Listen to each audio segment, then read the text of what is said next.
Ladies and gentlemen, welcome to episode 200 of the Co-Optional Podcast. What? It's episode 200? You are so sad about that. Dodger's sick, if you hadn't already realized by that. No, I'm really upset that it's episode 200. I'm so emotional about it. Yeah, yes. Despite that not really being important at all, as most people are aware, we renamed the show from TGS Podcast to Co-Optional Podcast, so we've really had more like 300 or so, but hey, episode 200, yay, and such. On the 19th of December 2017, coincidentally also the last show of the year, because no, we are not doing one on the day after Christmas. We don't love you that much. No. Spend time with your family, you bastards. Wow, whoa.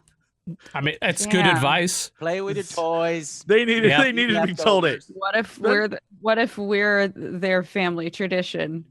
Then I'm very sorry.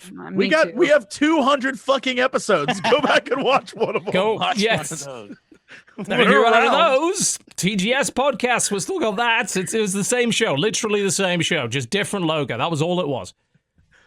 No difference between the two. None. Zero. Just as bad now as it was right at the start. Has never, ever improved. Not once. Not once. I still have terrible lighting.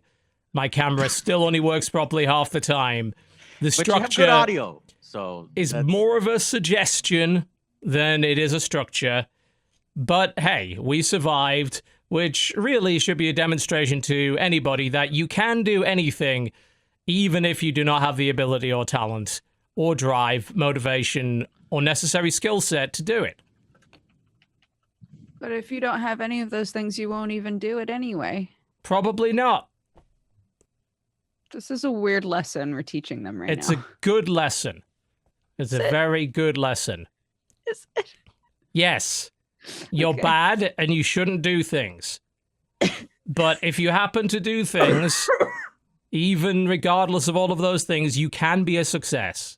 That's the lesson. I think it tracks. Yeah, I'm pretty sure that it checks out. It checks out. He was a professional teacher. He knows. Yeah. Sounds like a good lesson. Yes, it works. One of our earliest guests on the show, long time ago in a galaxy far, far away, on the TGS podcast and on Co-Optional as well. We haven't had you in a while, in a very long time. You've been a very busy man. Thought we'd bring you back for episode 200. Mr. AngryJoe, welcome back to the show. Hey, man, I missed you guys. I was trying to remember the last time that I've seen you anywhere. Oh. Yeah, I think it was in Poland or something. I was gonna say, was it when we were in Poland? Yeah, we had breakfast in Poland with the little sausages. It's true. We just kept eating the sausages and the eggs, and it was great. And we ate it all, and everybody stared at us very angrily. So I was not AngryJoe that day. I was full Joe. Satisfied Joe. Sausage Joe? Sausage Joe. Quite. Yeah. But yeah, no, I missed you guys. Are you guys doing well? We're all sick, apparently. So podcast, much better name, by the way. I like it much better. I mean, it is better. Yeah, your TGS intro podcast is was terrible, man. So fucking cool. I'm so jealous because I have my own cartoon intro, but that one, woohoo! I'm sure people have said it all the time, but Jesus Christ, it's don't say it enough. We need people to say it more. It gives people. I want to see a fucking Cartoon Network, Adult Swim cartoon with you motherfuckers on there. It gives people a really good false impression of what the show's going to be like, quality-wise. Yeah. It's like you lead in with that. We're going to fight that monster and that Wampa Yeti thing. Let's go. I'm and ready. Then after that, you're faced with this terrible 4-panel web show. Oh, we're doing guns. We're doing fake guns again because we always do guns. Because we're doing fake guns again. We always do guns, TV. We're doing fake guns again. Mine's bigger. See? No matter how big Mine's it is, bigger. TV, no matter how you use it. Draw! And so forth. This is actually excessively large, isn't it? Yeah. No practical reason behind it. God damn, boy! What? I just saw your piece there, son. Oh, really? Did you? Actually, Dodger, I remember now the last time we hung out with Joe. It was when we filmed our show and he taught us how to say San Antone with our teeth Oh, gritted. you're right. Yeah. San Antone. I do remember that. Like, oh, San Antone. So the gun brought it back. It's all clicking now. Hey, y'all say real quick hi to other Joe. Other Joe, come over Hi, here. other Joe. Oh, bye, Other Joe. Boop, boop, boop, boop, boop, boop. Hi, other Joe. He's hiding behind the fridge. He's too cool for us. There he is. Say hi real quick. What a sweetie Joe brought pie. me the fuel. What's up, guys? I miss y'all. How are y'all? Yo. Yeah, What's there up, you go. dude? It's been a while. Okay. How have y'all been? I think we're all sick right now. Yeah. All of us. I'm fine. I won't get you sick. Let's go party. Jesse's sick in the head, where the rest of us are sick physically. So yeah, it's been great. Right. Well, that sucks. Yeah, it does. It really does. Dodger's just coughing the lungs out of it. It's great. Okay, so that is right there. You All might, well, it's you nice- might want to leave nice before to you us get y'all sick as soon. well. Yeah, just keep out of the way of us for a while, because we will infect No you. problem. All right, cool. Oh, God. There we go. We added extra Joes to the show. Very good. Well, 2 Joes. two Bonus Joes for Joe. episode 200. Bonus Joe. What else could you ask for here on episode 200? And of course, the roundup, the final episode of our Co-opties Fake Awards show, where we come up with fake award categories and give out fake awards. I love fake awards. I love fake awards. At the end, aren't all awards fake awards? I mean, sometimes you get to take home crappy trophies. That's pretty True. cool. Yeah, that's all right. Is that what makes a real award if there's a crappy trophy associated with it? Because we could do that. Yeah. We could give out crappy trophies. I would love to give out crappy trophies and just send it to the companies and then be like, wait, I won for best waifu? What? Wait. Yes. Can we do this next year? Wait a minute. Who's going to We pay have- for it? Me. Okay, You cool, would have right. You would It's have that to coffee. come up- She's so delirious right now. She doesn't know what she's saying. we She's would have to- like, we would have to- Shush, let her make promises. we would have to come up with all of the categories ahead of time me, so that I could Well, make that's the sure first that they get problem. made. But me, I'll do it. Me. Oh, God, I feel so sorry for you, but this is entertaining. I'm glad. At least somebody should get a chuckle out of my pain. Otherwise, Yes. what's the use of it? What's the right? point? How did you went from 0 to 11 so quickly? How did that know. happen? Remember last night trying to show you how you can blow off people's clothes, and now this morning I'm a mess. This is karma, really. I played literally everything that game has. Everyone was so naked it got too drafty. It caught a cold. It's That's true. the lesson here. Yeah. Anime is a lesson here. disease. You can still get it on and wear socks. That's I'm all just- I'm saying. I'm Stay just safe, kids. delighted that in the end you downloaded that game too. So I'm not. And alone. I Oh, God, just like why? you, did not like it. Yeah, it was not worth it. Still played. Big literally all of it. surprise. Not Big worth it. surprise. Porn games do you play, Dodger? Is that the only one? Recently, that's the only one. Recently. Is- I haven't it's played not- a single porn game. So there's I want a to try these things that you're talking about. there's this game. It's this game called Mirror that's in early access, and it's been on the Even porn games do the stupid early access shit. Oh yeah, Like, you yeah, can't bang. You can't here's bang all the half a ladies. because Wait, you no, no, can't make the other you nipple can't- later. you can't see their true sex scene unless Oh, you've Jesus. unless the game is yeah. It looked like fantasy honey pop, but that game is actually it's just porn.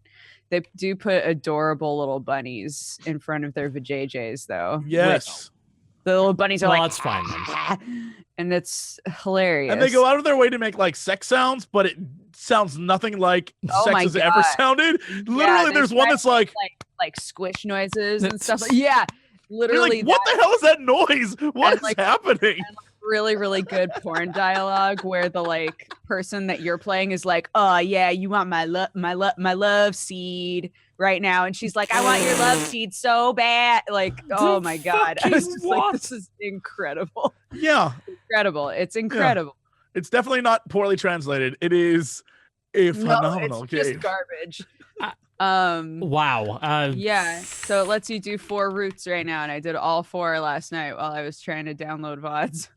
I And did too, and was like, now well, you're that's enough. horribly ill. Oh, you didn't get You didn't get to the two where the people actually like each other. No, once one of the Fuck. endings was the woman who had sex with tentacles gave birth to a nice little blonde baby. I was like, well, you know what? Where's that gone? Where? I think I'm out. I think I'm out. My favorite was I went on Twitter because there was the very last one that you can fight. This game is actually really hard. The very last one that you can fight, I kept fighting her over and over and over again. I was like, fuck, how am I supposed to get this dragon maid to fucking bang me? Like, Jesus Christ. Yeah. And How somebody hard is the Common game? question. somebody really. responded to me because I was like, yeah, her love like does all kinds of like crazy stuff on the board and she can freeze zones. Like this is really hard. And the guy was like, I can't believe I'm saying this right now, but have you tried putting the ball gag on her so that she can't use magic? And then somebody responded to that and was like, well, that's enough internet for me today. Maybe I'll one see day, ya." yep. Video games were a mistake. Yep, thank you for that. Oh, So basically, you got a sex game transmitted disease, an Yeah. STD. yes. Yeah, who knew? And that's Feels oddly like a cold. Who knew? It's weird. Strange that. Fake awards that have nothing to do with that. Yeah. So thankfully, you did write out a bunch last week that we haven't quite covered yet, because you're sure as hell not in the fit state to come up with new ones this week, and I don't blame you in the slightest for that. So I we did can. think of one. Oh, cool! You get. I don't- All right. That works. I thought of one that I don't think was covered by one of mine last time, but it was going to be I was going to call it the GLaDOS Award, aka The GLaDOS Award. yeah, best use of like an AI character. Best use of an AI character. So it's like an antagonist, as just a side character, or Any type of character. It doesn't have to be a protagonist. Just any like any like computer character. robot or advanced computer character in a Okay. game. Yeah. All right. Yeah. Man, I would have jumped on the like Nier Automata train I was early on gonna this say, one. isn't that like basically all of Nier Automata? Yeah, Eh. but in the last like week, I started playing a game called Rumu. I just played all of that game too. Rumu is awesome. It is a game where you play as a little tiny cleaning robot, and the AI in that game, Sabrina, is I think about as close to Sabrina's like the Jarvis of the house that you're in, basically. yeah. That's The perfect. AI in that Sabrina, I feel like that's about as close to the GLaDOS as you're gonna get in this award. Like that's a solid game about just the way artificial intelligence is portrayed. And that's pretty cool. So yeah, that's my vote. Yeah. I second that. That's perfect. And that's a brand new one too. So people probably don't know what we're talking about, but Yeah, I just saw that on Steam. I hadn't got anywhere near it. It was but like I want to say it was like 3 hours to beat it, something like Yeah, that. it's not long. Sure. it's a small little game, yeah. Mhm. But it's very creative and definitely lets you delve into some like weird shit. And more importantly, I love the branching path you can choose when you talk to people as the robot. Mhm. Because when you play as Rumu, it's great because you can be like, I love Sabrina. I love cleaning. You can just be like really happy-go-lucky robot, and it makes everything. The characters get really weirded out by you, and it's great. You're like, But are you sure? I don't want to copy you. I'm going to choose a different one. I'm going to go with fail safe from Destiny 2. Give that a little jab up in there. She was the best. AI had the best jokes too. What is it the almost sounds like you're not being entirely sincere. No, when I talk through my teeth. Yeah, no, I'm not being sincere at all. It's like I'm trying to think of a memorable character from Destiny 2, and I can't. And is it the little ghost thing? Nathan Not Fillion's. Shit, I forgot his name. No, it is Nathan Fillion, right? Yeah, it's He Nathan plays the Fillion. ghost, right? little ghost robot thing. He plays himself. Pretty much. And even that wasn't particularly memorable for me. But that's I thought Destiny that 2 was in a one of the nutshell better for me. parts of the single player on that game. Even though I agree with you, boy, do I hate failsafe. Hey, that's right. Hey. I'm trying to find out what is the name of in the expansion Osiris's ghost. Really enjoyed that character as an AI. I just can't remember the damn name. Save my life. I'm trying to find it right now. Someone will let me know in chat. But I thought that was pretty neat. I thought that was a fun character. So not all of it. Wasn't shit. like one of the main complaints of that Curse of Osiris expansion that Osiris is awesome and you get about 30 seconds of dialogue with him in the whole thing and that's it?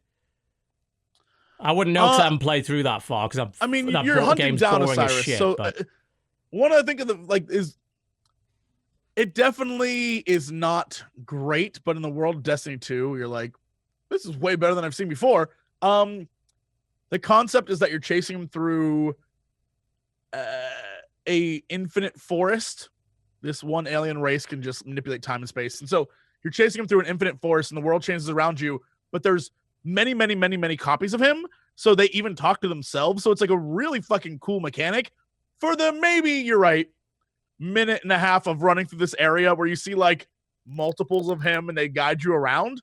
Other than that, you're mostly talking to his ghost.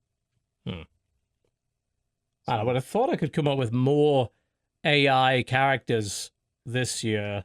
Yeah, I wanna. part of me really wants to like. No, because it's a spoiler if I say that. Spoiler for what? Just Monica. Just Monica. Just Monica. That's all we're gonna say. Just Monica. Yeah, I think that counts. Okay. Yeah. From what game? I haven't played that. I can't say because it's a spoiler. What if then I put you'll know? But if I put the spoiler alert thing up on the screen? Okay, put the spoiler alert up. Okay, spoiler alert is now up on the screen. What are you talking about? Doki Doki Literature Club. I would put down as the GLaDOS award for sure. Right. That's a very good. That might be the winner, just because the stuff it not only does it give you a character who recognizes that she's in a game, it gives you a character that hates that she's in a game and alone, and then it gives you a character that's like, I'm going to futz with your computer too. And the only way to defeat her is to literally delete her code from the game. That's very Undertale. How long is Doki Doki Literature Club? It took us a while it took us 2 or 3 hours to actually get to where you start to be like, what is going on with this? It feels like a normal visual novel for a very long time. Yeah, I was kind of hoping it would get into that weird shit that's interesting a bit quicker than that. No. It sets up the reason why it does what it does is so by the time shit gets crazy, you have some sort of connection to the characters. Right. I guess that's why. Okay. Because when the first insane thing happens, Dodger and I were like, what? Because it is not violent is the right word, but like real messed up. Yeah. And then and even then you're still like, what? Yeah. Okay. Yeah. So Monica. But once it goes downhill very quickly. It starts to become crazy and you realize something else is happening here. And by the time you get to the end of it, the Monica bit's very, very cool. And it's okay. Incredibly interesting. Yeah. All right. Okay, spoiler warning is now going off. There we go. Okay, so there's some suggestions for best use of an AI character. I wish I'd come up with a better one, but I don't really remember all that many from this year other than those. Okay, let's move on. Joe, you said you brought a couple of categories along with you. And of course, you'll have your best and worst and all kinds of things like that. What do you got for us? Let's see. How about the most worthless microtransactions? The worst microtransactions. The worst microtransactions. Right, because we had plenty of games we can talk about there. Absolutely, yes. We had Shadow of Mordor is one. Oh my God! Speaking of which, the other day I was playing through Shadow of War, and I guess I hit the 500 gold token award or something, and it's like, hey, you can now unlock buying things online. And I was like, you know what? I'm doing this. F it. I'm doing it. What? Went to go click to see what I could buy for my 500 coins that I unlocked. Didn't even, it like gave me a circle and there was just an orc in the background like for maybe 6 minutes and I gave up and just stopped doing it. I was like, wait, so is it broken? Can I not get access to the store? And the orc's like, I was like, I'm out. I can't do this anymore. You were actually trying to buy something and he was freaking out. Well, yeah, because he used to just rub his hands together. It exists on film. That video will be up. It's so silly. The guy's like in the background waiting for me to buy stuff. and it's just a circle and Oh, nothing happens. And it God. lasts for like 6 minutes. I'm like, I freaking hate Cool, that. I'm out. troll. It couldn't be any more blatant than the guy like, I'm gonna Oh, take it," yeah. rubbing his hands together. You I mean, stupid it's- fucking fool. Half of me almost thinks it's better for that, and half of me's like, actually, no, you're really just taking the piss at this point. Is that on the level of DLC vendor in camp that you can't get rid of unless you buy the DLC? Levels of annoying. I don't know. It's up there. I'd say it's up there. I'll tell you what I think. As bad as the Shadow of Mordor microtransactions are, because they clearly designed the fourth chapter around the idea of making this big grind to tempt you into using them. And people randomly dying on your things. Oh, and Christ, what just yeah. happened? I loved that guy. Where the fuck? Yeah, did he just go? died And then, immediately. I gotta go buy loot It's like a boxes so I rock get more landed on guys, his so I can head. put the guys in the position of power, and they purposefully make your orcs level up so slow towards the end. Yeah, okay, But I'm sorry. You're right. You're totally right. They had no business being there. Soured the game, no doubt. But I think I do have something that is worse. NBA 2K18 sold Oh my T-shirts in the game which were copyright infringements. They were removed from the store via DMCA, and the people that had bought them were not refunded the cost of the shirts they bought. Meaning their digital good was removed? Yes. Oh Yes. my god. So this, I think, may have That's flown... insult upon insult upon insult in injury. The fact that it's even there, the fact that they let me put see if I can look this up, because this seems like it flew under the radar. It's because little it's bit. what is it? NBA 2K? Like NBA no 2K18. real gamer plays that game. No, I'm just playing. I'm playing, Joe. I'm playing. Yeah. So Sports basically, games, right? So that audience is a little bit more complacent and accepting. very much so. Yeah. So, and the crazy thing, of Joe course, says is he that hates it, and it's terrible. It's notorious. Even basketball fans don't like it. yeah. So this happened earlier this month, and they had custom shirts in the game. They actually had a voting process for a custom shirt storefront. 2K has been removing shirts containing copyrighted material. I mean, there's literally a screenshot here of what looks like an official Slayer shirt, like just the band logo for Slayer. There's one for Superman, basically a bunch of ripoffs, and the shirts sold for 3,500 of the virtual currency.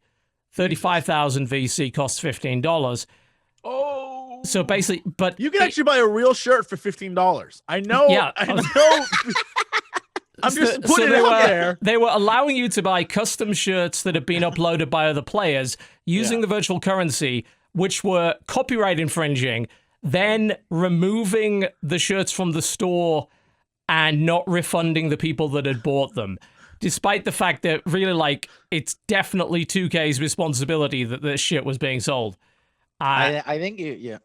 It's actually incredible. This barely even fucking made the news this month. Yeah. I don't know if it was just because it was sports related or if there's just a lot of fatigue regarding microtransactions. But no, it can't be the fatigue. It's got to be sports related, and nobody really, maybe with a big voice is around that or puts that out in public. And the yeah, it hasn't leading been mentioned by many people. YouTubers within that community don't want to lose their access to these games. You know what I'm Yeah. saying? So they because they really coddle their community over there. I think that's the same game that you like buy haircuts and facial hair. Yeah, and I think there's a lot of shit stupid is stuff like locked that as until well. you win it. Until All you're right. level So I 8. know there are awesome Slayer fans out there. Right now, Huh? if you can go to Hot Topic, get yourself a Slayer Skull Puppets t-shirt, $15.67. If Yep. you want to go to eBay, you can get 3 Real ones. Slayer t-shirts, $12. I'm just putting it out there. I'm just putting it out there for you. If I you're mean, a huge fan and you just want to true have a enough, Slayer but- anything, you I can mean, do most that. of the time, like with cosmetic microtransactions, I'm not too fussed because, frankly, there are way worse ways of doing things. And these weren't loot boxes; they're not randomized. There's no gambling involved. But it blows my mind that it would be possible to buy using a virtual premium currency a shirt in an official basketball game that was actually infringing on copyright and then not have 2K refund the people that basically got conned. As for all intents and purposes, they got conned. You know, if That's you buy egregious. if They you don't- buy they don't- something in a video game, that's the responsibility of the people that own that like run the video game service, right? Yeah. And Surely. did they give back So the money dumb. that they earned? You know, I have no idea. to the copyright holder. I No, mean, of There's course no not. chance. The No of chance. course not. No Okay. chance in hell. well, shoot, that is a really strong candidate, and we haven't even gotten to the more notorious candidates. No, we haven't. We definitely have I'll let not. somebody else take it. Jesse, could you think this year of, you know, what's sort of been the worst example of a microtransaction for you? I mean, we would be. You're allowed to bring mobile Remiss. games in. Yeah, we were remiss if we didn't include. Obviously Star Wars. We have to talk about Battlefront. Yeah. I mean, you know, that got to the point where they had to take it out. When it's coming back, we don't know. We know it probably is. I hope it won't come back. I hope that EA, Even if it doesn't, it's a shit game as a result, Yeah. right? Because it is they built the whole system around it, and it made the progression It utterly fucked the whole unenjoyable. game. Yeah, the whole game to the very core was built around that. And that shows what happens when you build a system from the ground up to try and exploit people. And we should have known better, man. I got so excited, TV, when they announced it and they showed like, okay, you guys wanted a single player, boom, single player. Hey, you guys don't want any more season pass? No season pass. Hey, all content's gonna be free. Okay, all content's gonna be free. We won't split the player base. Oh, you want space battles? Boom, space battles. Oh, the story is from the Empire perspective. Let's do it. Canonize it. And I'm like, oh my God, woo, right? And I should have known that there was gonna be a catch. There was a video, I can't remember if they showed it at E3 or close after E3, when they were showing some of the influencers brought in. And that's the first time they showed the progression system. And that's when I called it out as this is going to be shit. Because it was obvious, like from the way they were doing progression then, it's like, wait, that's a loot box. And that's a clear upgrade over this. Yeah. And they're going to sell these. Oh, this yeah. is going to be fucked. Yeah, like, you can buy it. The digital deluxe edition is actually called like the deluxe trooper, elite trooper edition. Oh, it gives and you essentially what it gives is you a is power it's like hop over 5 people. new guns for each class, and that's like a clear in-game advantage. Well, it gives you crates as well, right off the bat, right? If I recall Yeah. correctly. Yeah, so it gives you an immediate power advantage if you bought that on day one and someone else didn't. Yeah, I mean that was like a really obvious mess. Yeah, and then they try to be like, no, it's not a power advantage. Look, we took all the power advantages out. Remember, because No, their they first didn't. backlash, they were like, okay, let's sort of make sure that people can't craft these certain cards with the loot Yeah. box earnings until they reach a certain level. That look, we're no longer pay to win, but yet they're still selling the deluxe Stormtrooper Elite Edition, which is literally pay to win. Mhm. So, I mean, that right there ruined that Star Wars game. And I hope EA realizes it, that those sales really took a dump. And I hope As that far it as was we us know, as yeah. gamers fighting back. And because it's this new CEO over there at EA. I read an article and we saw this coming, that they're earning I so told much about money Andrew off of Wilson. the Ultimate Team Yeah. in Madden, you know? Did you see the video about the Wilson loot box that Skillup did? So No. Skillup was on the show a few weeks ago, and he described what was called, which is EA's form of the loot box, which is the Wilson loot box.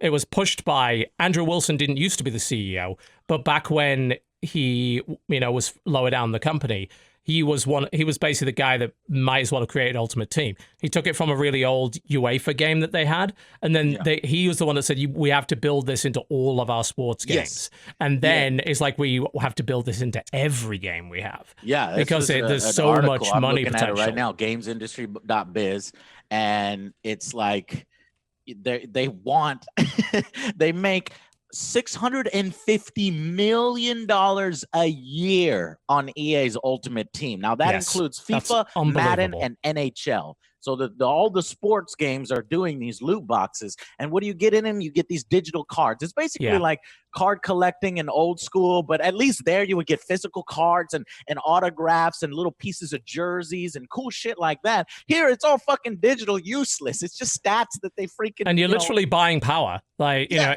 you're in theory, exactly. In theory, in a well-balanced CCG, when you know, decks should get in, more cards should give you options. Like there should, of course, there are going to be some cards that are better than others because you can't perfectly balance everything. But in theory, you should be able to put together a working deck that's actually competitive. In this, it literally is, this player is numerically better than this one. Mm-hmm. Yeah, so better throw some money at it. Quotes is, we're looking to put this stuff in our other franchises like Battlefield or Battlefront, where we could find a similar depth of play, and we can possibly add a similar mechanic to that. Jorgensen said at the conference. Yeah. So he said that we should. You know what's really interesting? Picked up on that. That was March 5th of 2017. Yeah. So we should have seen it coming. And it came out, but luckily the Star Wars fans are passionate. They don't stand for that shit, and they fought back. But you know what's really interesting about it is that, as bad as Ultimate Team is, it's only one mode in all those games.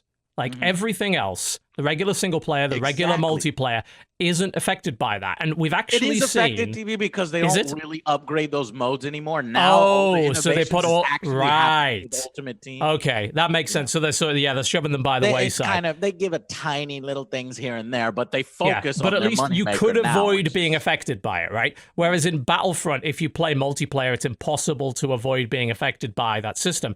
What was interesting is it would hardly be the first game to do it, right? You've got, Halo Wars 2. That came out this year, didn't it? Yeah, they had a mode in that called Blitz. And in Blitz mode, you could buy packs of cards. It was basically it was a Clash Royale-like mode. You know, you could buy packs of... Another Halo game with cards in it. Yeah, because didn't Halo 5 do that as well with, is it Warzone or whatever? Yeah. So yeah, they had a separate mode that was like your pay-to-win mode. But what was interesting about Battlefront is was the first time where I've blatantly seen a AAA game of any sort say, no, it's the whole game now. The whole game is pay-to-win now. We're not just restricting it to one mode for the whales. We're going to fuck the whole thing up for you now. And I think that's what really got the super bad reaction. Whereas Halo 5 got some pushback, but not a huge amount. It's like, well, it's only one mode. You don't have to play that mode. Halo Wars, well, nobody played that. But if they did, a great point about them customers not actually getting their money refunded back in the NBA 2K. What about, do you guys remember, did they, and I'm pretty sure they did, Mass Effect Andromeda? Didn't they sell multiplayer? Yes. Multiplayer. They did that game something scummy. What was it? Well, they did the same thing they did in Mass Effect 3, which is they sold card packs for the multiplayer co-op mode. Yeah. Which... And the thing, in Mass Effect 3, which was actually one of the first examples of them ever doing this in a AAA game, that system went down pretty well. And I think the reason it went down well is because it's a co-op mode. Like, there's no... Is that pay to win? I mean, technically, but you're paying to win against AI, which really doesn't matter. Like, there wasn't like a leaderboard or anything. Like, there was no competitive aspect to it. Well, I didn't even play. I didn't play much of it. I was playing it to review it, and I played the multiplayer of Andromeda. Spending money there, but I was thinking, well, now EA announced we're not doing no more Andromeda, and so that sucks for the people that spent hundreds of dollars. In there because actually, Mass Effect 3 is multiplayer anymore. In fact, they're probably obliterating that universe and saying. Just on, and maybe it's kind of sad because the multiplayer mode of Andromeda was probably the strongest part of the product, and Mass Effect 3's multiplayer actually lasted for years and was constantly updated for years as well, because it was a mode that kept making money, so they could just keep introducing new weapons, new character classes, and then they'd throw some new stuff in for free, obviously, and that mode kept getting bigger and bigger, and it was kind of like, that was almost like a whale supported mode. But Yeah, since it was I co-op, I wouldn't spend money in a Mass Effect multiplayer. I tossed a few bucks at card packs and that, God just because I wanted a damn bit more you. variety, man. It's a co-op game. I'm not really so That's worried one of about my it. main criticisms of Mass Effect. There's not enough variety of guns. Oh, they'll give you variety of guns if you pay for it. Oh, of course, yeah. But it's an RPG. There's supposed to be tons of different guns and loots and stuff, but I guess they put it in multiplayer. Well, Mass Effect, they stripped that down over the course of time, didn't they? Mass Effect 1 had tons of them, and then it became less of an RPG. But I think with Mass Effect... So one more candidate here, and then we'll decide which one's the worst. One more candidate has to be, I don't know if any of you played it, probably not. Need for Speed Payback. Oh, God, yeah. Yeah, that's a one that a lot of people have managed to ignore, but holy fuck. It's hilarious, man, because you get all these cool machines. If you're into cars, you're like, oh, cool. I'm going to upgrade the turbos. I'm going to take the fuel injectors and give them some bigger ones. You know, I'm going to tweak that. Well, all that Even stuff if you're not into gone. cars, that's it's fun. replaced with card packs that open up. And so a random card will open up and it'll say, oh, now your car can jump higher. You're like, wait, what? Oh, man, it's bad.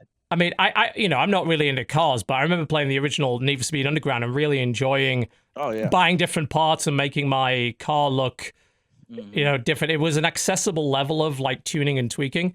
In this, I was watching Easy Ally's review of this thing.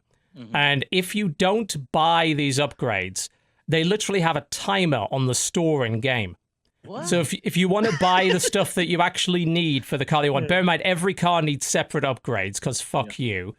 You have, if it's not in the shop, you have to wait 10 full in-game minutes to refresh the store. It's like that's a very mobile-like thing to do. Like the game tries to annoy the shit out of you to the point where you want to just throw money at it to skip that is grind. Super manipulative, man. That's taking advantage of people that have an addiction to gambling and have certain tendencies that I need to buy it now because I don't want to. Oh no, I got 1 second left. Okay, bye. It looks like a fucking slot machine.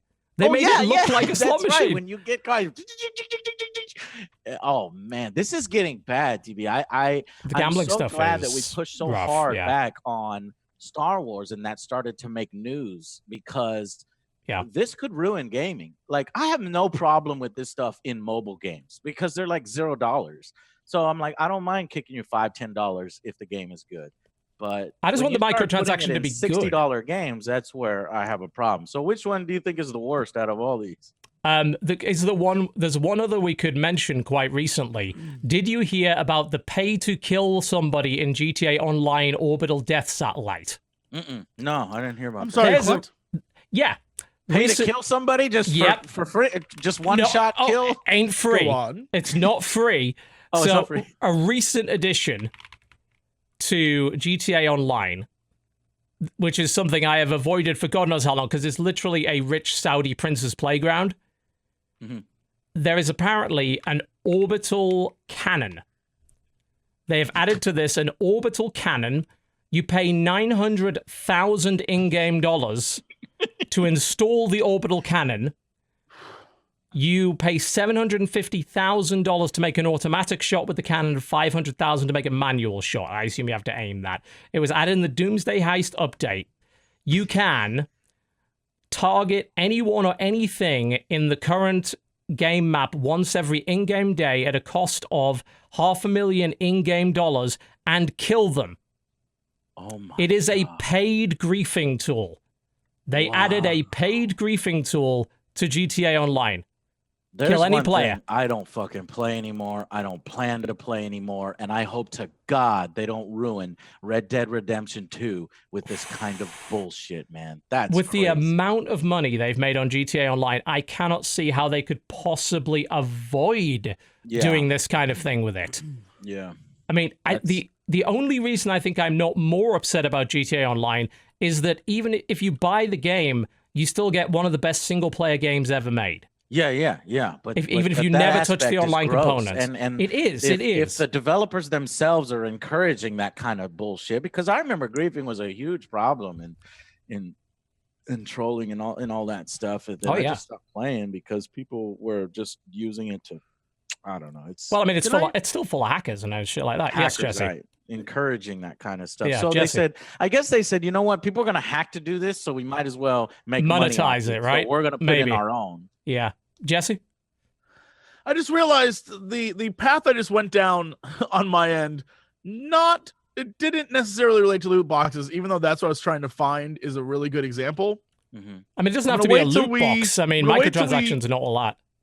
I'm we gotta sorry. wrap up It doesn't this have to category. necessarily be a loot box. It could be a microtransaction in general. Well, okay, I'm gonna put this out there, and I'm like, you guys, this is where I've been the last like 5 minutes. So I went online, and I was like, okay, what is something that I remember being like buying stuff in a game and being furious about it? Mhm.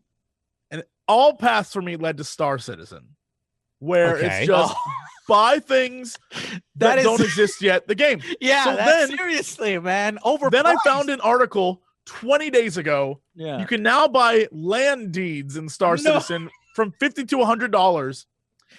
You get a virtual plot of land in the game that allows you to buy an estate. Empty No, you don't- space in outer space. You can buy empty space now. I think it's supposed to be on planets. I'm Yeah, not it's on a sure, but planet, it's saying that Okay.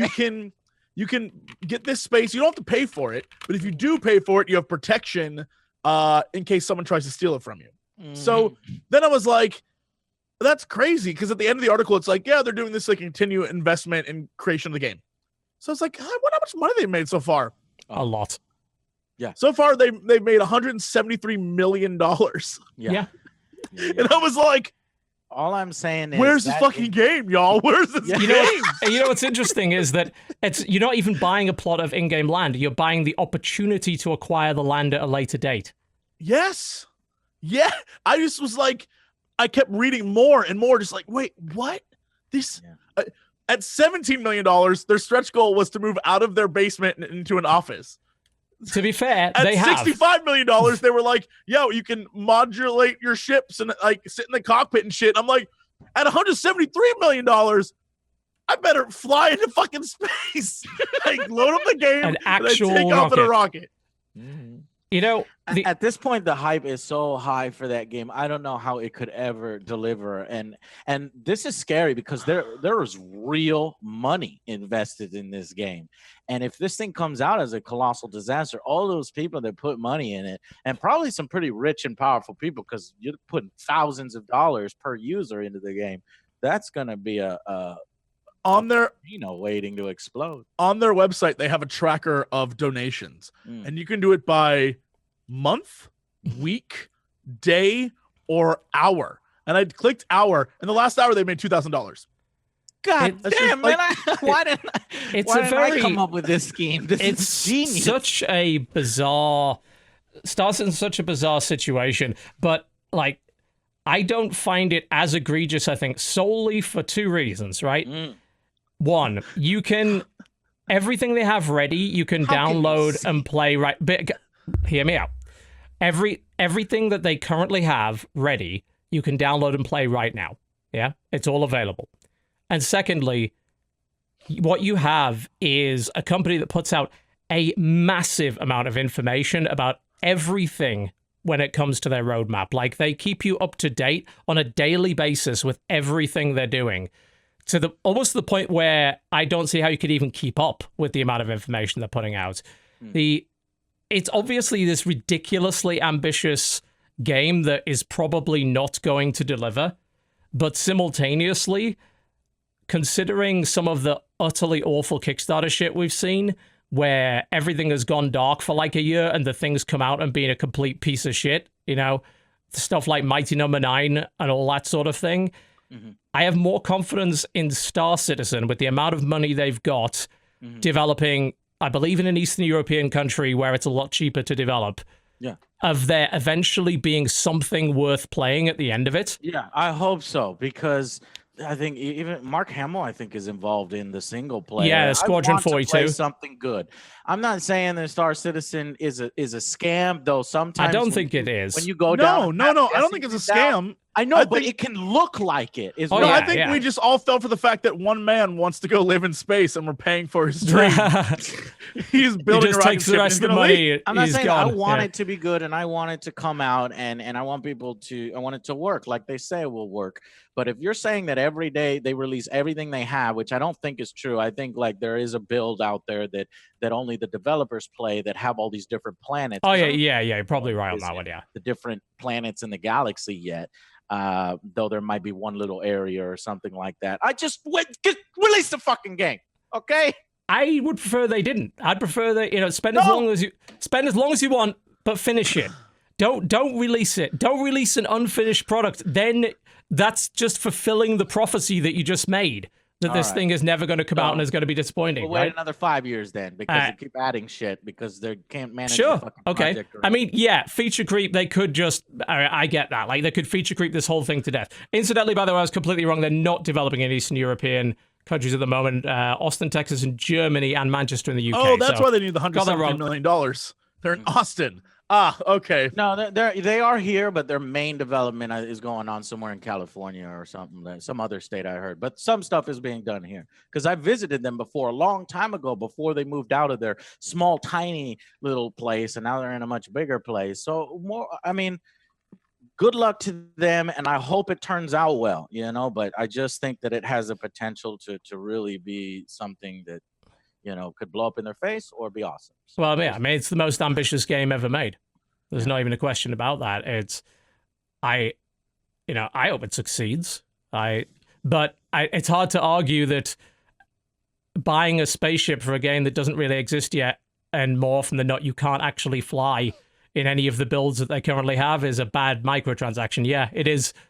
And buying the opportunity to maybe get some virtual land later, assuming that it even gets to that point. Yeah, it's a pretty bad microtransaction. Yeah, I have a lot of information that could take up this whole podcast about how many times they've changed engines, how many times they've changed individual ships and wasted development time on stupid stuff like that. So, but There's a we lot of gotta move crazy on. shit, So which yeah. one, guys, do you think? I'm going to rename this award the Corporate Commander Award because that's somebody in chat that's said fair, that was a yes. really cool name for it. So what game? I'm sticking with selling copyrighted shirts to people, then taking them away and not refunding them. I That's pretty think great. that's a pretty It's hard to fucking beat bad that, to deal. be honest. Yeah. I'm actually gonna vote for Battlefront 2 because they did something similar. People were buying some of those crates before they disabled crates because you had the Yes. stupid EA early access Yeah, you system. could buy them So then. and I Yeah. bought crates. I know I spent $40 on it. And then the whole blowback and the adjustments, and then the adjustments were done, but it was still amazingly bullshit, the numbers. And then they went, oh shit, and okay, we'll make more adjustments. But then they realized that the thing is so tied to progression that there's nothing they can really do about it. It makes half as many sales as the last game. It turns into a huge embarrassment where Disney comes down and bitch slaps EA and says, cut this shit out. We're about to release The Last Jedi. We don't need this stuff. And honestly, I hope EA loses the Star Wars license. They can still make Star Wars games, Yeah, but I want other do. companies to be able to make Star Wars games as well. So I'm gonna pick Battlefront 2 for how big of a thing it was. It was a ruining- big deal. Yeah. it ruined. It's hard to argue. Star Wars, Battlefront. So, what about you, Dodger? What do you think? I don't blame Dodger in the slightest. She's very, very ill, and I'm surprised she hasn't just left now. I also just I haven't really like played a lot of the bigger titles that try to get away with that garbage shit. Yeah. So I Good don't. for you. It is worth noting, as much as we yell about it, the vast majority of titles don't try that garbage shit. Yeah. It's They don't do it. rare, but it stands out because it's so gratuitously stupid. Yes, you're right. It's mainly the big publishers that think they can get away with it and that have, like EA and Activision mainly, and Take-Two. Yes. So. Unfortunately, those are all very big. Jesse? Man, yeah, even though I want to give it to Battlefront, I really like the idea of people buying fake crap in a game and then it being taken away and them not getting a refund. That's brutal. It's pretty brutal. terrible. Yeah. Okay. So there you go. Worst microtransaction, NBA 2K18, copyright infringing virtual t-shirts. Here's your answer. This conversation made me wonder whether or not it would be worth it to have another No Man's Sky award, aka a game that came out and promised stuff that was not there. I think we could totally do that after the break, and I think we should take one. Go get some more cough drops or medicine I'm or sorry. something. Don't apologize. I don't know why you're even still here. If you need to leave, leave. Okay. I will not be responsible okay. for a death on the 200th episode Now and then spacing out really bad of this then show, okay? I'm okay. You are watching the Co-optional Podcast. Do not go anywhere. We'll be right back, possibly with Zombie Dodger. Who knows? It's not her fault. Well, ladies and gentlemen, welcome back to the Co-optional Podcast and the final show of the year with the Co-opties Awards and those telling Dodger to get the hell out of here. I've been trying. She will not leave despite She our wants to 6 stay. years. She likes being She's being a with you soldier, guys. is what she's being. Making the rest of us look bad for ever taking days off or being late to sound checks or anything like that. Not that anybody would ever do that. She laughs, strong. cries, I'm sure and coughs and dies. You're so strong. You're so strong. Oh, dear. It's all good. I promise once co-optional, I've already canceled everything else for the day. So I promise once co-optional is over, I'm going to go home. Thank God. At least something's going to happen there. Now, before we go on, friend of the show, and his music frequently gets played on here, Little V Mills, just released his Epic Metal Covers Volume 2 in time for Christmas. I'd like to let you guys be aware of that. Head on over to his channel, youtube.com/LittleVMills. He puts out some really, really good stuff. And there's a list of links on his video to tell you where to get it all. Bandcamp, Amazon, all that kind of place. I like buying on Bandcamp. That's a good site. littlev.bandcamp.com is the place to go. littlev.bandcamp.com includes an epic metal version of FTL, which is a really awesome one. The Mystic Cave Zone from Sonic, as well as Guile's theme, because Guile's theme goes with everything, as you're well aware. So go check that out. His music is great. We play him frequently. He's done some of the theme music for some of my tournaments, things like that. Actually did the main theme for Shoutcraft Kings, which is called Hail to the King, and it's amazing. You should check it out. You like promoting some good music on this show. Now, Dodger, you had an idea for a category. Uh-oh, here we go. Yeah, I had an Just before the break. idea. Yes, the category that I pitched before the break was called the No Man's Sky Award because I believe it was last year during the Co-opties. We had an award called the No Man's Sky Award We that did, we all yeah. gave to No Man's Sky. It was The close. It was close running. It was No, tough. it There was was a very lot close, going on. But No Man's Sky did win the No Man's Sky Award. It The did, idea yes. of the award being a game that promised things and then fell short. Yeah. Of which And- No Man's Sky did in abundance. So, Yes. I I so don't obviously it won. I don't think there would be a direct equivalent this year. I think there is. Really? Uh-oh. Yeah. Okay, what you got? You want me to go? Oh, well, I'm Yeah, gonna give go. it to Battlefront 2. And I'm giving it to Battlefront 2 because the marketing, they promised us so much.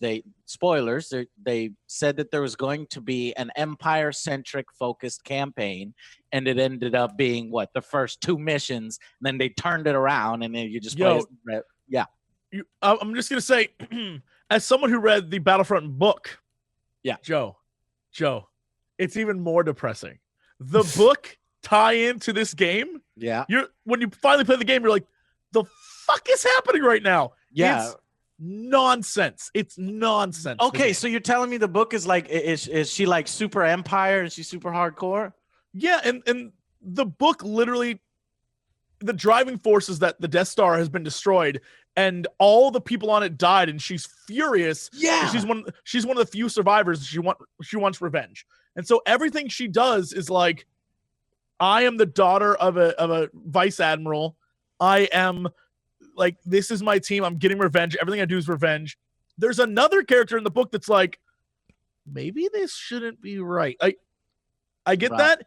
And the fact that one of the characters in the game meets Luke Skywalker, and Luke's like, bro, I'm Luke Skywalker, dog. And he's like, that's fucking Luke Skywalker. I could get how he would turn. Yeah, me too. That But is the fine. main character being like, I'm 3 missions in. I better be a good guy now. Makes Yeah, no fucking because sense. she It's- walks through and she sees the Empire soldiers oppressing the people. I'm like, you It's like, are girl, a that's what you police do. guard and You had a haven't seen thing. the Empire oppress a single You've It person. done was that called for- that's the what you Death do. Star. The Yeah. Death Star. Is that not a quote? Just a bit of a clue that you might be on the wrong side. Wait, are we the baddies? Are we the yes. baddies? Let's all go back to the murder base and discuss this some more. That's actually a question I asked we have- because Skulls I- on our helmets. Everything's got skulls on it. It's not. Are we the baddies? Yeah.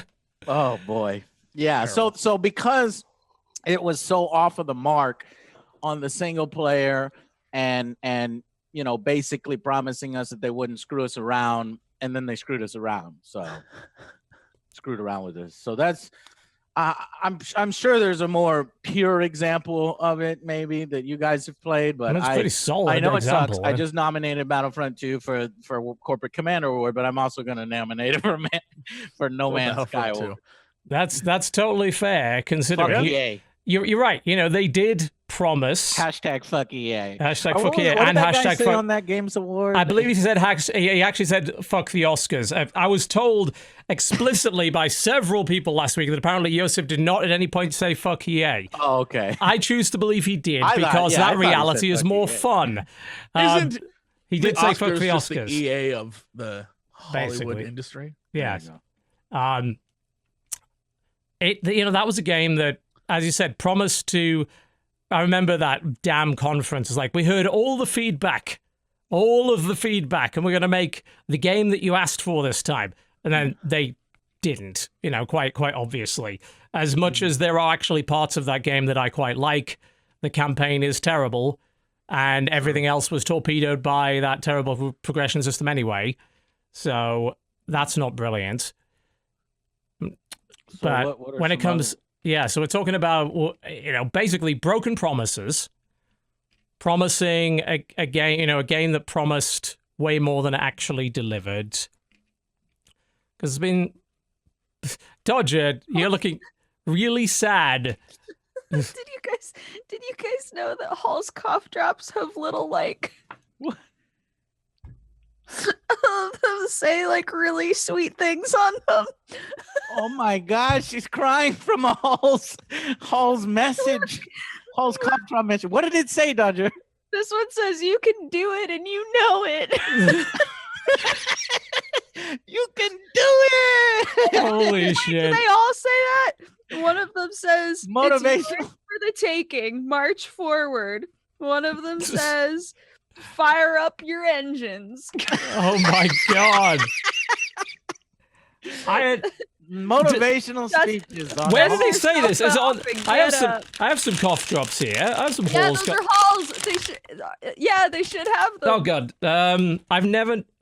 Oh my god. The show must go on or work. Oh my gosh. That's creepy. I had think no y'all are idea. delirious. You are sick. as Don't hell. try harder. Do harder. Oh my god. No, that checks out. That makes Yeah. sense. Unbelievable. I never ever noticed that. Wow. Right?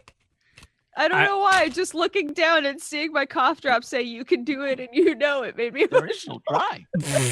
Do. You must. Oh my Oh, god. Yoda. I'm just happy there's not like a picture of a very small kitten on there because I think you could just burst into tears. Mhm. Oh my god. Wow. Yeah. Okay, I'm sorry. Yes. I'm No. trying to think of what my answer would be. Of to something. this. Yeah. I mean, It's hard because again, I feel like this is a category for kind of bigger games. I And don't think it feel like a has lot to of the be. AAA titles. Yeah, games that are like this that could end up on a most disappointing list. Any games that ended up disappointing. It seems like it's normally either kind of like major releases, Mhm. right?